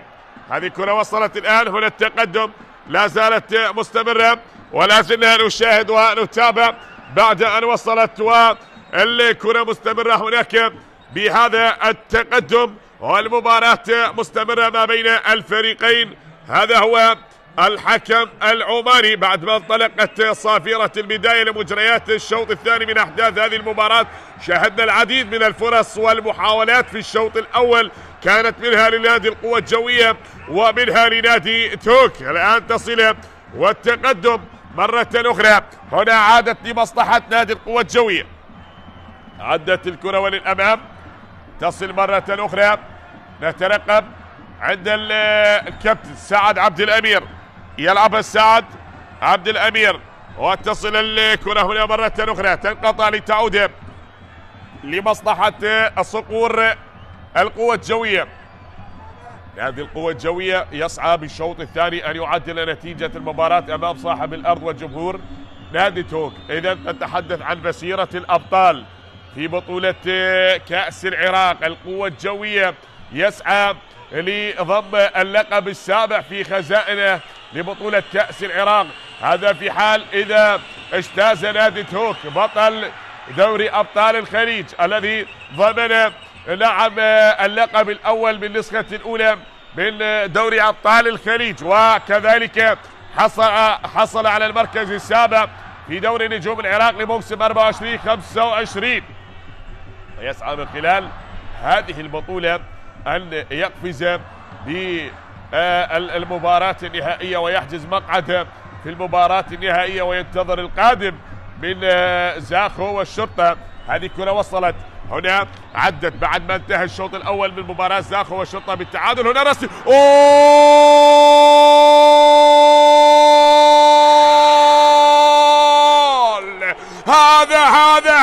هذا هو محمد جواد. عاد صقر القوة الجوية، عاد محمد جواد يسجل هدف التعادل براسية هنا، وإن حلق الصقور الجبال لكنها لن تحلق عاليا على هذه الصقور التي احتاجت أن تحلق في سماء آسيا، وليست العراق فقط صقور القوة الجوية، بل لا الصقور الآسيوية نقيب القارة الآسيوية يحلقون مجددا، يعودون يعدلون نتيجة المباراة. هنا النقيب، هنا الراسية، محمد جواد يعدل نتيجة المباراة براسية جميلة أسكنها شباك محمد صالح، وكأنه يقول لا يا محمد صالح فنحن لن نصالح بل نعدل، بل نتفوق، بل نتقدم. صقور القارة الآسيوية يحلقون هنا بملعب توك ويعدلون نتيجة المباراة بهدف التعادل. وصافرة حكم المباراة بعد التأكد من شرعية هدف التعادل، ومحمد جواد المنقذ يعيد المباراة للتعادل مرة أخرى. 1 للقوة الجوية، 1 لتوك. عادت المباراة لتصبح كفة بكفة، 1 لنادي القوة الجوية، 1 لنادي توك. محمد جواد يسجل هدف جميل، هذا اللاعب المميز، هذا اللاعب الموهوب. كذلك بعد أن مضت تلك الكرة وبعد أن عدت والتقدم لا زال مستمر حتى الآن في هذه المباراة، التعادل هدف مقابل هدف. الهدف الأول جاء في الدقيقة 16 وعاد القوة الجوية لكي يعدل نتيجة المباراة في الدقيقة 48. نعم، عند انطلاق المباراة عدلوا نتيجة اللقاء. تصويب، وهنا تعود ممكن أن تكون مرة أخرى.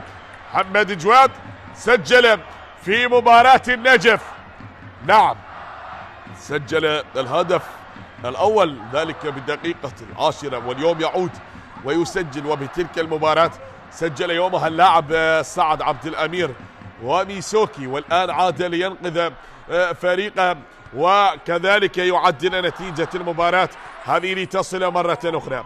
نشاهد نتابع أحبتي، عادت المباراة لتكون كفة بكفة كما ذكرت في بداية المباراة. هو الصراع ما بين الكبار، هي مباراة القمة ما بين العمالقة. أي عمالقة؟ عمالقة كرة القدم، بين التاريخ والبطولات، بين الإنجازات والتحديات الكبيرة لهذه المباراة التي حملت في طياتها الكثير والكثير والكثير من المتعة والإثارة.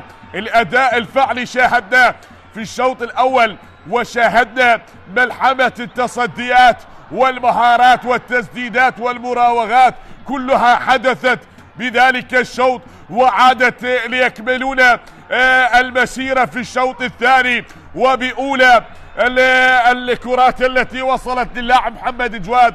استطاع أن يعيد الأمل للقوة الجوية ويعدل نتيجة المباراة. هو حاول في الشوط الأول في كرتين، وكانت تلك الكرات خطيرة وكادت أن تعدل تلك النتيجة في الشوط الأول، لكن لن ينجح. لكن فعلها في الكرة الثالثة، والكرة عدت إلى خارج أرضية الملعب، ضاعت من ميسوكي وللمرة الثالثة. محمد جواد في الشوط الأول مرتين، لكن بالمرة الثالثة نجح وسجل هدف التعادل. ميسوكي هل ينجح ويعد يقود فريقه للتقدم؟ لكن محمد صالح كان عنده كلام آخر وقال لا يا ميسوكي، لا، تراجع يا ميسوكي، والكرة أبعدت إلى خارج أرضية الملعب. ولا زلنا نتابع هناك بعد هذه اللقطة هنا التراجع في دفاعات نادي هوك. هي ملحمة كبيرة بهذا الصراع ما بين صقور القوة الجوية ونقيب القارة الآسيوية، بطل كأس الاتحاد الآسيوي ب3 مرات متتالية في موسم 2016 و17 و18. نعم، واستحق أن يكون نقيب القارة الآسيوية وكذلك وصيف بطولة كأس العراق في النسخة الماضية أمام نادي الشرطة. لكن بهذه النسخة يسعى بأن يكون البطل، يسعى بأن يتقدم ويعبر صاحب الأرض. وهنا هوك الذي حقق دوري أبطال الخليج كذلك يسعى بأن يكون في جعبة لقب ثاني من هذا الموسم. هو حقق البطولة الخليجية لدوري أبطال الخليج، ويريد من هذه البطولة المحلية بطولة كأس العراق أن يحققها ويكون بطلا لهذا الموسم. نترقب وننتظر، فكل شيء ممكن في كرة القدم، كل شيء وارد في التحديات. هذا سليمان رمضان، هناك علي عبد الجبار وسعد عبد الحميد وابراهيم سالم. بماذا تناقشوا بتلك الاستراحة القصيرة ولما خططوا في الشوط الثاني؟ هنا المحاولة من ميسوكي والابعاد ياتي، تتخلص الكرة من اللاعب لوكاس تورسي، ابعتها البرازيلي، ابعتها جماهير القوة الجوية.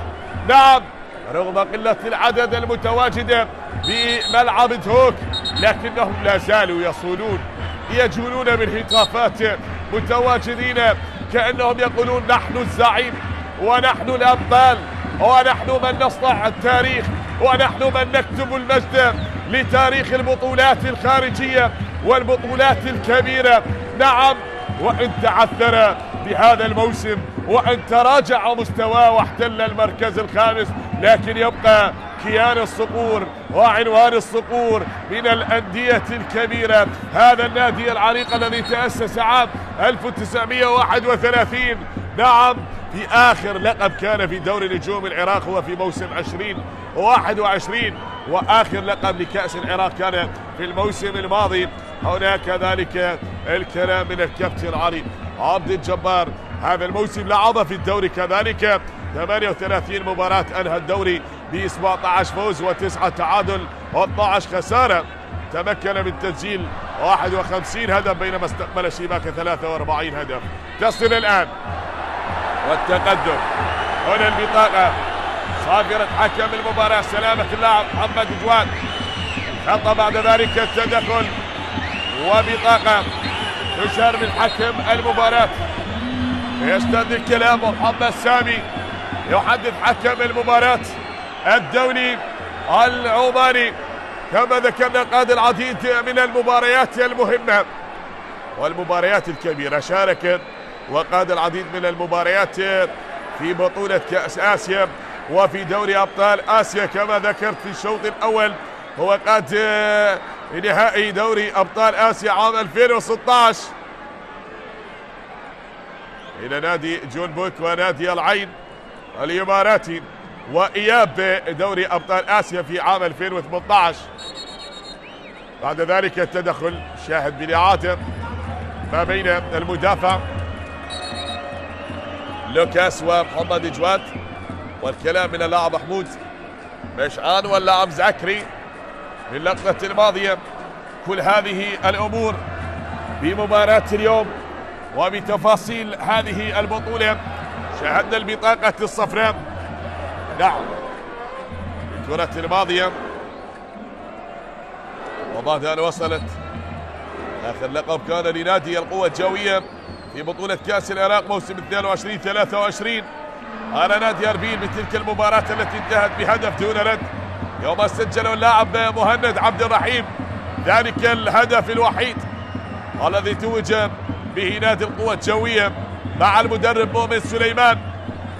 وكذلك مؤمن سليمان حقق أيضا النسخة الأخيرة مع نادي الشرطة. أتحدث عن أكثر المدربين فوزا ببطولة كأس العراق: أنور جسام مع الزوراء 5 ألقاب، فلاح حسن مع الزوراء 3 ألقاب، وثائر أحمد مع الطلبة لقبين، عدنان حمد مع الزوراء لقبين، أيوب أوديشو مع القوة الجوية لقبين، مؤمن سليمان مع القوة الجوية والشرطة. تنفذ الكرة، هنا التقدم، الإبعاد وتصويبه، عادت مرة أخرى، هناك مبعدة الكرة وإلى أن غادرت أرضية الملعب. هذه كرة غادرت أرضية ملعب المباراة، لا زالت مستمرة. هنا التحدي، خروج للحارس علي محمد صالح. اللقطة الماضية يا محمد صالح، التقدم لا زال والتعادل ما بين صقور الجبال. اعتادت الصقور أن تحلق من فوق قمم الجبال وتسعى بأن تعيد المباراة بهدف ثاني وبطاقة صفراء تشهر على اللاعب بولونارتي.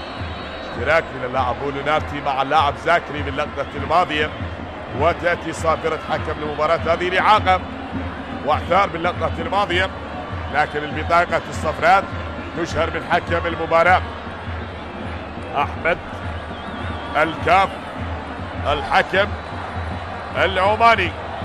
سلطنة عمان يقود هذا اللقاء لمباراة نصف النهائي.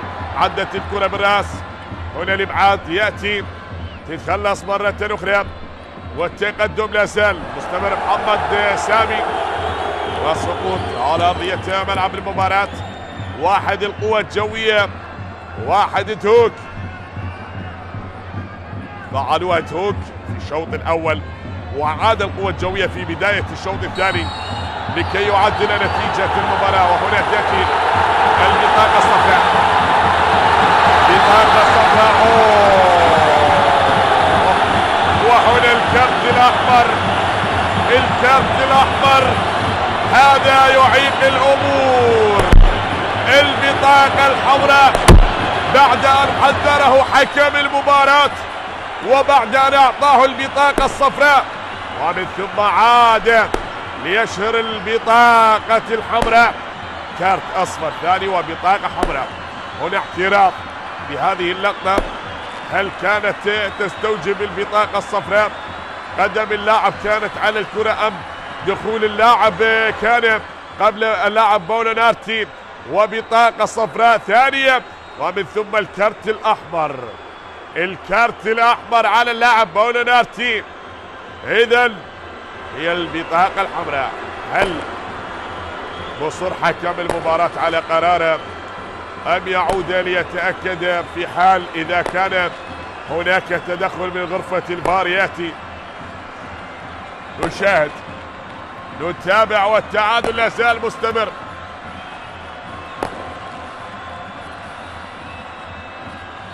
حتى هذه اللحظات اللاعب بولونارتي تلقى بطاقتين. نعم الغاني. وحكم المباراة لا زال يتكلم مع لاعبي القوة الجوية، وهناك التأكد من الحالة كذلك من المساعد الدولي بغرفة الفار صقر حمد العماني. لكن حكم المباراة يطلب من اللاعب أن يغادر أرضية الملعب ويقول خلاص دعك من الكلام يا بولونارتي واترك أرضية الملعب. صعبة جدا على القوة الجوية ب10 لاعبين. يكمل ما تبقي من أحداث المباراة، 29 دقيقة إلى 30 دقيقة متبقية. بهذه الطريقة بهذا التدخل كان الود أن يرفع قدما ليبعد الكرة، لكن حكم المباراة خلف مباشرة البطاقة الصفراء، ومن ثم أشهر البطاقة الحمراء. القوة الجوية سيكمل ما تبقي من هذه المباراة ب10 لاعبين. ب10 لاعبين. أم ماذا هناك؟ هو عنده بطاقة صفراء منذ دقائق مضت، ويستمر القرار أو الانتظار لحين ما يغادر اللاعب أرضية ملعب المباراة. لازلنا نشاهد ماذا هناك. الدولي علي حسين علي يطلب من اللاعب الهدوء، وكأن حكم المباراة يقول اللقطة كانت واضحة، وغضب اللاعب بولونارتي. خلاص حكم المباراة يقول حتى يغادر لاعب أرضية الملعب، وتعود المباراة الآن. إذن التعادل هل يبقى مستمر بهذه المباراة؟ يلعب القوة الجوية ب10 لاعبين بهذا النقص العددي. هنا توجيهات للكابتن سعد عبد الحميد، والوقت يمضي، كل شيء يمضي. ساءت الأمور على نادي القوة الجوية، والتقدم هل يكون من نصيب نادي توك بهدف ثاني؟ كرة من راس عدت وللأمام، هي تعود بنقلة إلى خارج أرضية الملعب. ضاعت الكرة إلى خارج أرضية ملعب المباراة. هذا لن تنتهي الأمور بعد، وهذا لا يعني إذا طرد أحد اللاعبين خلاص انتهت المباراة. فكم من فريق لعب ب10 لاعبين واستطاع أن يقلب الموازين لمصلحته. فهل ينجح بهذا الشيء نادي القوة الجوية ويستخدم أسلوبه الذي اعتاد عليه من أجل الحفاظ على نتيجة المباراة أو التقدم؟ كذلك نعم الآن سيزج باللاعب مصطفى وليد في هذه اللحظات، ويغادر يوسف فوزي على ما يبدو لتعزيز خط الدفاع، وكذلك الاعتماد على سرعة اللاعب مصطفى وليد. دفاعي هجومي يشرك الآن مصطفى وليد بدلا من اللاعب يوسف فوزي.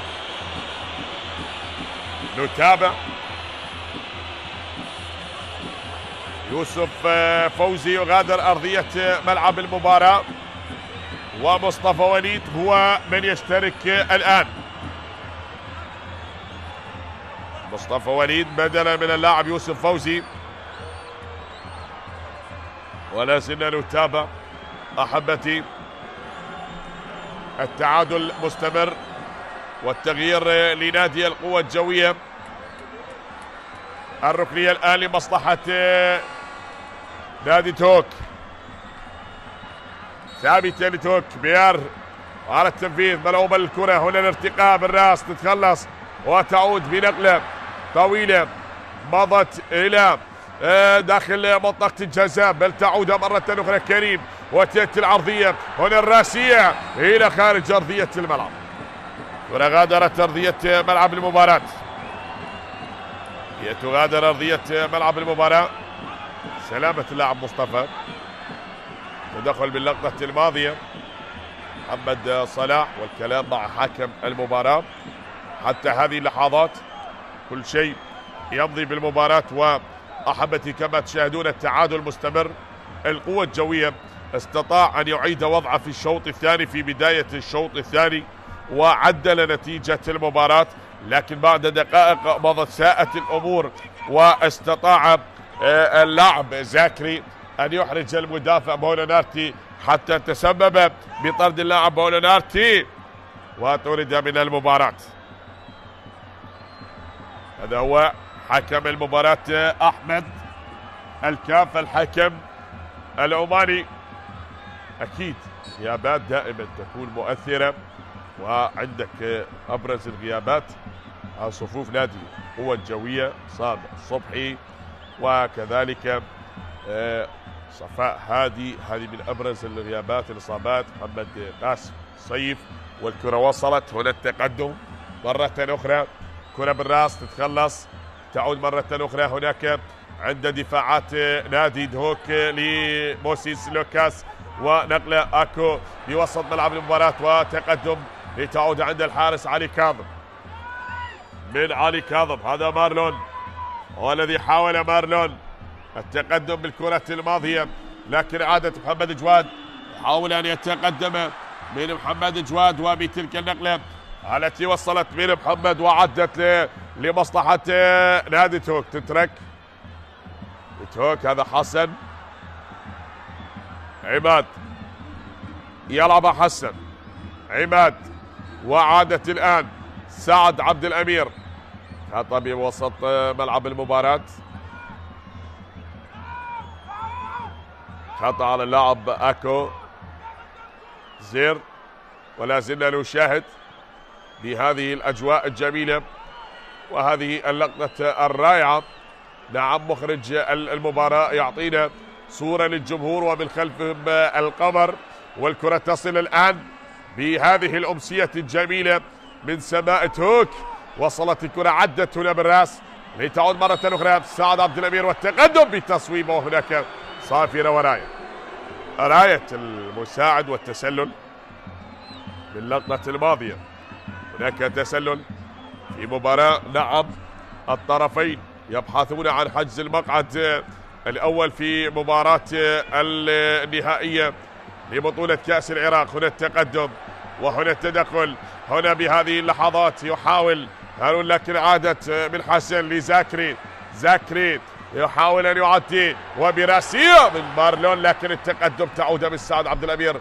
والكرة هناك عند اللاعب أحمد إيسيا. تراجع إيسيا والكرة وصلت محمد سامي. بهذه الطريقة يحاولون أن يتقدمون عن طريق اللاعب زاكري مرة أخرى. كابتن الفريق أعاد الكرة بالوسط، هو من يتقدم، هو من يعدي. وصلت مرة أخرى حسن عماد، وانقطعت من سعد عبد الأمير. التراجع إيسيا يلعبها لميسوكي. ميسوكي لأحمد مرة أخرى. أحمد إيسيا، لكن هنا أكو التدخل بهذه الكرة وخطأ باللقطة الماضية. هناك خطأ وصافرة حكم المباراة أكو زير بهذه اللقطة، والاشتراك مع اللاعب أحمد إيسيا النيجيري. الخطأ كان واضح، وصافرة حكم المباراة كانت على اللاعب أحمد كريم درويش. والكلام ما بين هارون وكريم درويش. نتابع بهذه اللحظات أحبتي نشاهد. تترك هذه الكرة الآن للاعب أكو زير على التنفيذ بهذه الكرة الطويلة. وصلت هناك والإبعاد يأتي. صافرة حكم المباراة تشير لخط بعد تلك الكرة، والراية كانت حاضرة. هذا كريم درويش، ولا زالت الأمور مستمرة بالتعادل ما بين الفريقين. نادي توك يسعى من أجل التقدم وتسجيل هدف ثاني بهذه المباراة لضمان البطاقة التأهل للمباراة النهائية. ونادي القوة الجوية كذلك يسعى ب10 لاعبين من أجل الحفاظ على نتيجة المباراة والتقدم بهذه المباراة. فكل شيء ممكن في كرة القدم أن تتضاعف نتيجة المباراة للكتيبة الصفراء أو أن تبقى بالتعادل للكتيبة الزرقاء أو يقلبون الأمور وتعود النتيجة عكسية للقوة الجوية. هذه عدت لكن مستمرة. زاكري يلعبها مارلون بهذه الطريقة والكرة تبعد وطويلة. هناك خطأ وصافرة حكم المباراة. الخطأ كان على اللاعب مارلون في اللقطة الماضية. حكم المباراة كان قريب.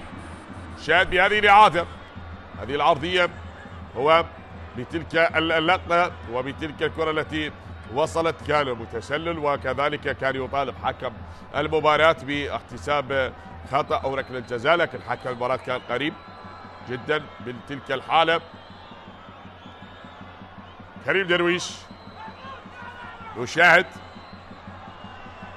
يلعب الآن في حال إذا كان هناك شيء، لكن الأمور مستمرة. والبرازيلي مارلون بعد أن اعترض ويطلب من حكم المباراة أن يتأكد، لكن لا وجود لشيء ويطلب استمرارية اللعب. يطلب استمرارية اللعب حكم المباراة. الكرة بالراس تتخلص لتعود مرة أخرى، أبعدت وإلى خارج أرضية الملعب. الإبعاد يأتي. شاهد هذا سليمان رمضان وتعود مرة أخرى سليمان رمضان، وهناك سعد عبد الحميد كذلك على الخط متواجد بتوجيهاته. تعود الكرة بوسط ملعب المباراة. نقلة تأتي، هذه وصلت عند اللاعب بيار. أبو بكر يلعبها والتقدم عند زاكري. زاكري يحاول المرور، يحاول العبور من هارون. تأتي نقلة، هناك تقدم من الجهة اليسرى. حسن عماد بتصويب إلى خارج أرضية الملعب، ضاعت إلى خارج أرضية الملعب وابعدت. مصطفى وليد يتصافح مع زميله بيار مبكر باللقطة الماضية، ولا زلنا ننتظر هل كان هناك شيء ينتظر حكم المباراة، وهل هناك شيء ينتظر القرار، لكن لا وجود لشيء ويطلب استمرارية اللعب. الركنية الآن أكو زير على التنفيذ للكرة الثابتة لمصلحة نادي توك لصقور الجبال التي تريد أن تحلق مرة أخرى. هنا التقدم، هنا سالت مستمرة. زاكري أعاد الكرة. 10 لاعبين القوة الجوية وبالعدد الكامل نادي توك انقطعت، وبهذا التقدم لا زالت مستمرة. هي عدت لمحمد يحاول العبور. مصطفى يا وليد، عد يا وليد لتعود من مصطفى. هناك صافرة وخطأ، صافرة حكم المباراة ويعطي استراحة نعم قصيرة من أجل شرب المياه والعودة سلامة اللاعب مصطفى وليد. نادي القوة الجوية الذي يسعى من أجل أن يحافظ على نتيجة المباراة ويتقدم بهذه المباراة بهدف ثاني، لكن تبقى الأفضلية عندما يكون الفريق متكامل بالعدد الكامل بكامل لاعبيه، ونعم بملعب وسط جماهيره، وهو ينتظر ويسعى من أجل أن يتقدم بالمباراة بهدف ثاني. لكن الطموح لن تغيب حتى الآن عند الفريقين. أتحدث عن نادي القوة الجوية لكون هذا الفريق حقق هذه البطولة 6 مرات كبطل. أول موسم كان لنادي القوة الجوية بطلا لبطولة كأس العراق موسم 77-78 مع المدرب عبد الإله محمد، وكذلك اللقب الثاني كان لنادي القوة الجوية موسم 91-92 مع المدرب عادل يوسف، وموسم 96-97 مع المدرب أيوب أوديشو، وكذلك موسم 2015-16 مع المدرب الراحل أحمد دحام رحمة الله عليه. وهذه لقطة الهدف الجميل، هدف التعادل لنادي القوة الجوية موسم كذلك 2021 مع الكابتن أيوب أوديشو، وآخر لقب كان لنادي القوة الجوية مع المدرب مؤمن سليمان المصري موسم 22-23. لازلنا نشاهد ونتابع هذه ألقاب القوة الجوية، بينما كان وصيفا أيضا ب4 مواسم، موسم 88 وموسم 89، بينما أيضا موسم 97 عفوا 98 و99 وموسم 23. وصيف 3 مرات مع الزوراء ومرة واحدة مع الشرطة.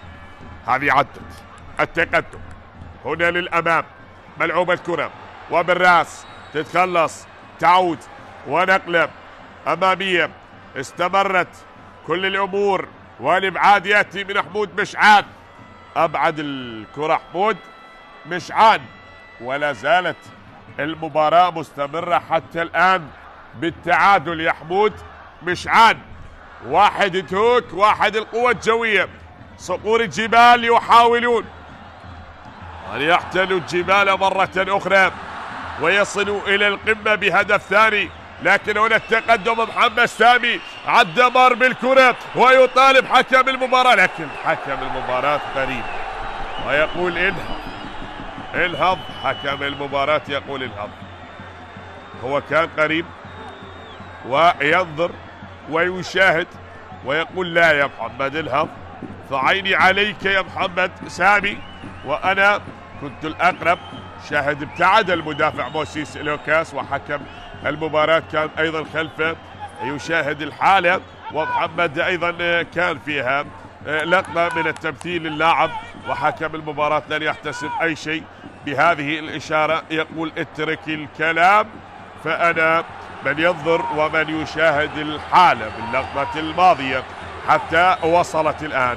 التقدم مرة أخرى، نادي هوك يسعون من أجل التقدم بهدف ثاني لينهون هذه المباراة ويصلون للمباراة النهائية، لكن القوة الجوية بكل قوة وبما يمتلكون بالقوة ب10 لاعبين يريدون أن يحافظوا على نتيجة المباراة وأن يعتمدوا على سرعة اللاعب محمد سامي ومهارة وتركيز اللاعب محمد جواد، وهناك إيسوكي. لكن التعادل مهيمن على أحداث اللقاء. وصلت الكرة بهذا التقدم بتصويب، عدت مارلون يحاول أن يعيد الكرة والتصويب من هذا المكان وإلى خارج أرضية الملعب.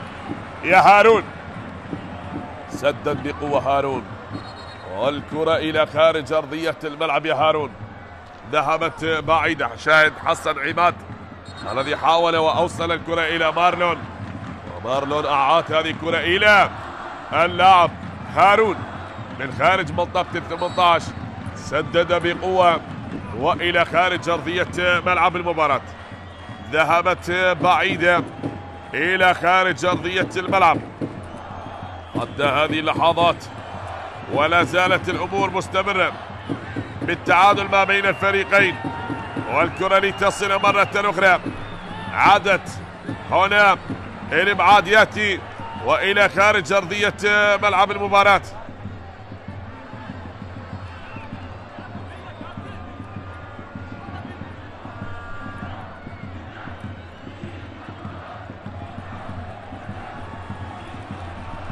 نشاهد حتى هذه اللحظات. نعم مصطفى وليد يلعبها من مصطفى وليد. وصلت الكرة والتقدم بعد أن غادرت أرضية ملعب المباراة. شاهد عادة الكرة، انقطعت هنا بناء هجمة مرتدة لمصلحة نادي هوك مرة أخرى تنقطع والإبعاد يأتي، تتخلص الكرة، أبعدت وتستمر هذه المحاولات، لكن نعم هناك جدوى بالوصول إلى مرمى الحارس علي كاظم، والإبعاد يأتي بكرة وأخرى، لكن التعادل لا زال هو المسيطر على أحداث المباراة والمهيمن على أحداث هذا اللقاء ما بين الفريقين. من خلال هذه المباراة التعادل مستمر بهذه المباراتين، في مباراة القوة الجوية وتوك، وكذلك في المباراة الثانية كذلك ما بين زاخو والشرطة. هذه تصل مرة أخرى. عدت هناك نقلة تأتي من جديد وتستمر هنا المحاولة بهذه الكرة عند اللاعب هارون. هارون يلعبها، نقلة لزاكري، زاكري يتقدم الآن، وهل تكون عرضية من زاكري لبيار؟ أعاد الكرة لهارون. هارون بوسط ملعب المباراة، البحث عن مساندة عن زميل، يلعب هذه الكرة والتقدم عن طريق الاسمراني الزاكري. هنا لي اللاعب كريم، عدى بالكرة والثاني والكرة إلى خارج أرضية الملعب. مطالبة، يطالبون حكم المباراة، مارلون يطالب حكم المباراة باللقطة الماضية. ماذا هناك؟ نعم، وجماهير تنتفض بهذه الكرة. هل كان فيها لمسة يد؟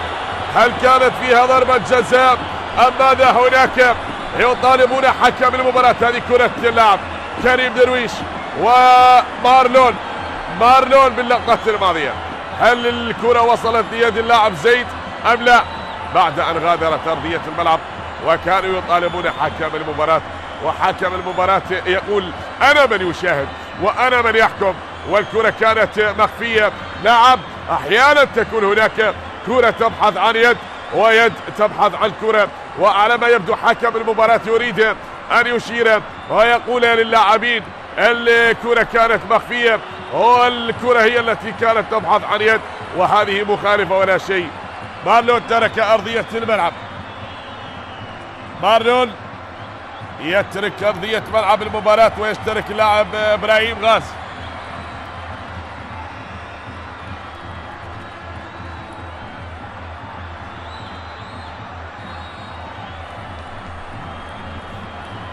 الركنية الآن عدت وبالراس إلى خارج أرضية الملعب أو تعاد. اللاعب مارلون ترك أرضية الملعب وأشرك اللاعب إبراهيم غازي بهذه الدقائق. شاهد تنفذ كرة بالراس مرة أخرى.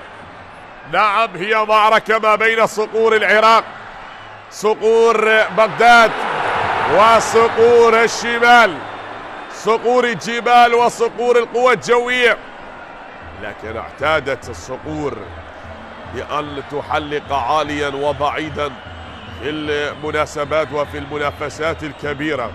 بعد أن عدت هذه الكرة، شاهد هنا بهذه الرأسية مرت على اللاعب إبراهيم وطالت كذلك على اللاعب لوكاس تورسي في اللقطة الماضية.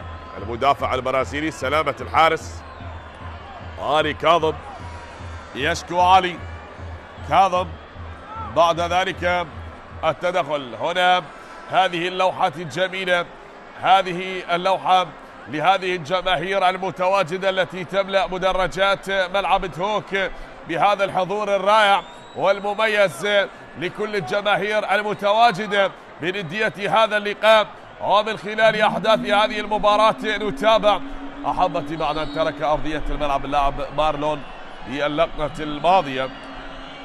نشاهد حتى هذه الدقائق وبعد الاحتراز لهذه اللقطة بهذه الكرة، شاهد الإعادة التي طلب حكم المباراة أن تستمر وقال لا وجود لضربة جزاء ويد اللاعب كانت مع الجسد، وبالآخر يبقى القرار هو عند حكم المباراة. وشاهد جماهير يلوحون يقولون يا حكم اذهب وتأكد من الفار، لكن عند حكم دولي كذلك أو دوليين متواجدين بغرفة الفار العماني والعراقي، جهاد عطية مساعد الفار الدولي وصقر حمد حكم الفار العماني. هذه كرة مضت وإلى خارج أرضية الملعب. غادرت أرضية ملعب المباراة. الأمور مستمرة والتعادل قائم ما بين الفريقين.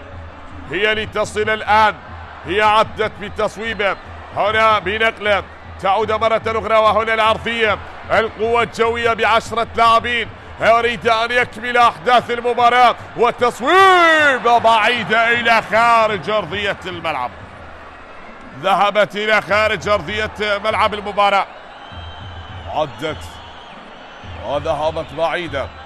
نعم، هذه الدقائق المتبقية هل تستمر المباراة بالتعادل ما بين الفريقين وتذهب بنا إلى الأشواط الإضافية ومن ثم لركلات الحظ الترجيحية لضربات الجزاء.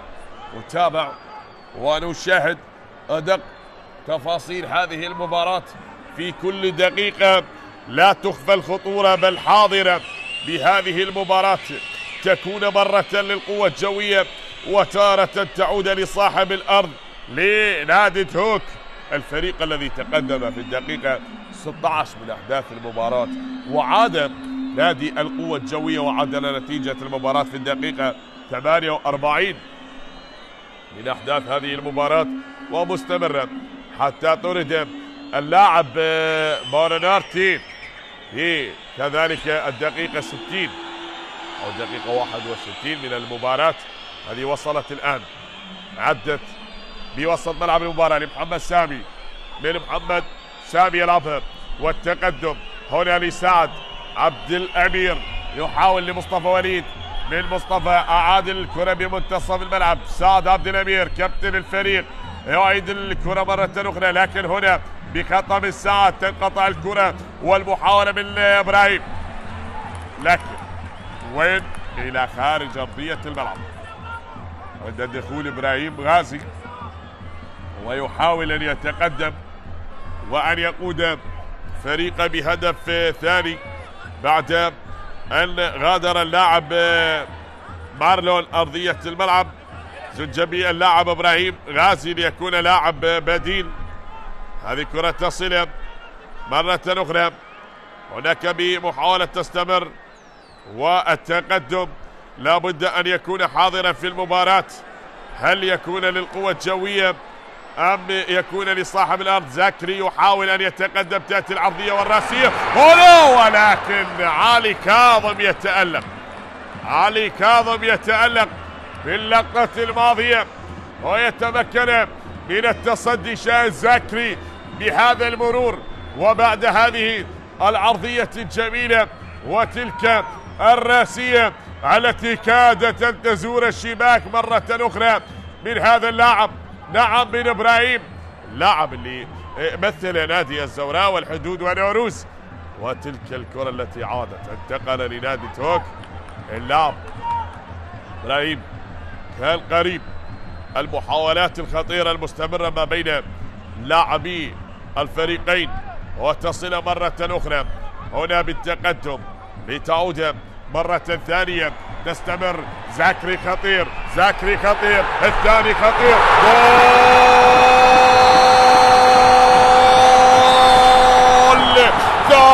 جول ثاني في المباراة. حلق الصقور الجبال هنا من جديد ومرة أخرى لنادي هوك من كريم. لا زال يمتد الكرم عند كريم درويش، يسجل الهدف الثاني بالمباراة. الله الله الله الله يا كريم درويش، ثاني أهداف المباراة. هو الصراع ما بين صقور القوة الجوية وصقور الجبال. شاهد تمريرة اللاعب هارون لزاكر الخطير، ومن ثم كريم درويش مرة أخرى يجدد الضيافة ويكرم الضيوف بهدف ثاني. فعلها في الشوط الأول وعاد ليفعلها في الشوط الثاني. الله الله الله يا كريم درويش، والهدف الثاني. نعم، امتد واجب الضيافة مرة أخرى ويكرم ضيوفه بهدف ثاني. كريم درويش يضاعف نتيجة المباراة، وفرح سليمان رمضان بثاني أهداف المباراة من الفنان كريم درويش، مستغلين النقص العددي بصفوف القوة الجوية ويسجلون الهدف الثاني بالمباراة. 2 لنادي هوك، 1 للقوة الجوية. انهيار في المنظومة الدفاعية بالوقت القاتل لنادي صقور الجبال لنادي هوك. أصبحت نتيجة المباراة بهدفين مقابل هدف. صراع كبير بمباراة كبيرة، وكأن صقور الجبال يقتربون من خطف البطاقة الأولى للمباراة النهائية. وضمان المقعد الأول في المباراة النهائية. عدت الآن زاكري، يلعب زاكري، اوتاوت أخرى، هنا نقلب بعد أن غادر محمد سامي، ويشرك اللاعب علي شاخوان. 7 دقائق وقت إضافي لنهاية أحداث المباراة، بعد أن حاول القوة الجوية كثيرا، لكن الطرد أثر كثيرا على نادي القوة الجوية، والكرة وصلت. بالفعل قدم مباراة كبيرة، والفريقين لا زالوا يقدمون هذه المباراة الكبيرة التي ستكتب في سطور التاريخ، واحدة من أكبر وأروع وأجمل المباريات في دور نصف النهائي لبطولة كأس العراق، هي التي جمعت صقور القوة الجوية وصقور جبال دهوك ونادي القوة الجوية في هذه المباراة، في هذه الملحمة الكروية، في هذه القمة الرائعة. الأداء الفعلي في الشوط الثاني، تكتيك المدربين وذكاء المدربين، تكنيك اللاعبين، ظهرت المجهودات البدنية، كانوا يودون بأنها تذهب للأشواط الإضافية، لكن شاءت الأمور وانفرد درويش وسجل الهدف الثاني. كريم درويش قال لابد أن نجدد كرم الضيافة من كريم درويش، وأضاف ثاني أهداف المباراة لنادي دهوك. عادوا للمباراة بهدف ثاني، وبالوقت المتبقي بالوقت الإضافي هل يفعلونها الصقور؟ هل ينجحون ويعدلون نتيجة المباراة لكي يعيدون الأمل؟ انتشار واضح وتراجع للاعبين نادي دهوك. كما ذكرت، فريق يسعى بأن يحقق بطولة ثانية هذا الموسم نادي دهوك، والآخر يريد أن يكون طرفا في المباراة النهائية والتصويب. القوة الجوية يسعى من أجل أن يكون صاحب اللقب السابع ببطولة كأس العراق، لكن هو الآن متأخر، والتقدم ممكن أن يكون وين المتابعة يا محمد جواد؟ وين المتابعة يا علي ويا ميسوكي؟ باللقطة الماضية لن تكون هناك متابعة لتلك الكرة التي مضت. هنا عادت مرة أخرى،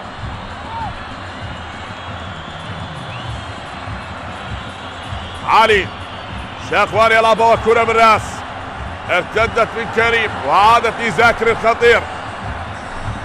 هذا اللاعب الخطير يتقدم، اللاعب الذي يشكل خطورة على القوة الجوية. زاكري يحاول الكرة وعاد كابتن الفريق حتى وصلت هنا الانتشار، والكرة عند اللاعب هارون. يشاهدني لمسة اللاعب هارون بالهدفين، هو من ساهم في صناعة الهدفين لنادي دهوك. بالهدف الأول كانت لمسة اللاعب هارون حاضرة، وبالهدف الثاني كانت كذلك حاضرة. وزاكري هذا اللاعب خطير لكن يأتي الإبعاد، والكرة غادرت أرضية الملعب، غادرت أرضية ملعب المباراة. كريم درويش صاحب الهدفين في المباراة يترك أرضية الملعب، ويشرك اللاعب باشانك عبد الله بدلا من اللاعب كريم درويش في الوقت الإضافي. كريم سجل في مباراة ربع النهائي، وسجل في مباراة دور ال16. نعم، عنده 4 أهداف في هذه البطولة. وبعد أن غادر أرضية الملعب أشرك اللاعب باشانك. نتابع ونشاهد هذه الكرة تصل الآن ثابتة تنفذ، والتقدم للأمام. هل يعودون صقور القوة الجوية بهذه التمريرة؟ ونقلة من منتصف الملعب عند اللاعب هارون، وصعب نادي دهوك في أرضه. هارون يتقدم، هارون يعدي، والثالث يأتي. الله،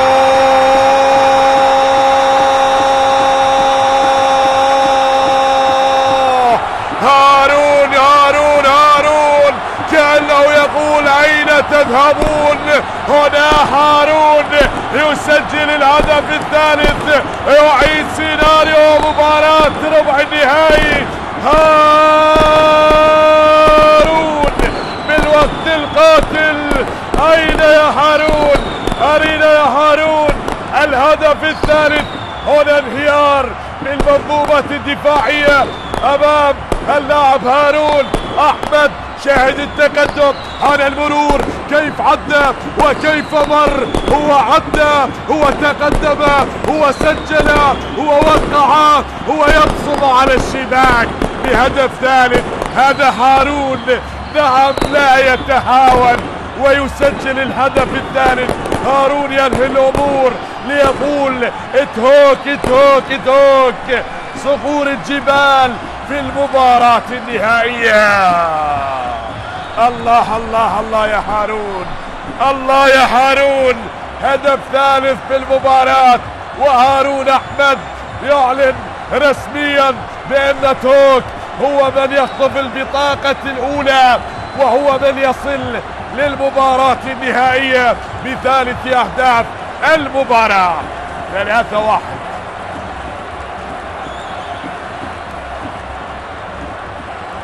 3-1 أصبحت نتيجة المباراة. تنهار المنظومة الدفاعية أمام القصير الخطير، أفضل لاعب في دوري أبطال الخليج، أعلن عن ثالث أهداف المباراة. نعم، في الدقيقة 96 من الوقت الإضافي، ونلعب بالدقيقة الأخيرة. أول المتأهلين للمباراة النهائية نادي توك بهذا الفوز الكبير، بهذا الفوز المستحق. 3-1. مبروك مبروك مبروك مبروك لصقور الجبال، هاردت لصقور القوة الجوية. إذا انتهت القمة رسميا وحلقت صقور الجبال، نعم، لتقف على أعلى قمة جبلية في توك، وتعلن رسميا وصولها للمباراة النهائية من بطولة كأس العراق، لتنتظر الفائز من زاخو والشرطة.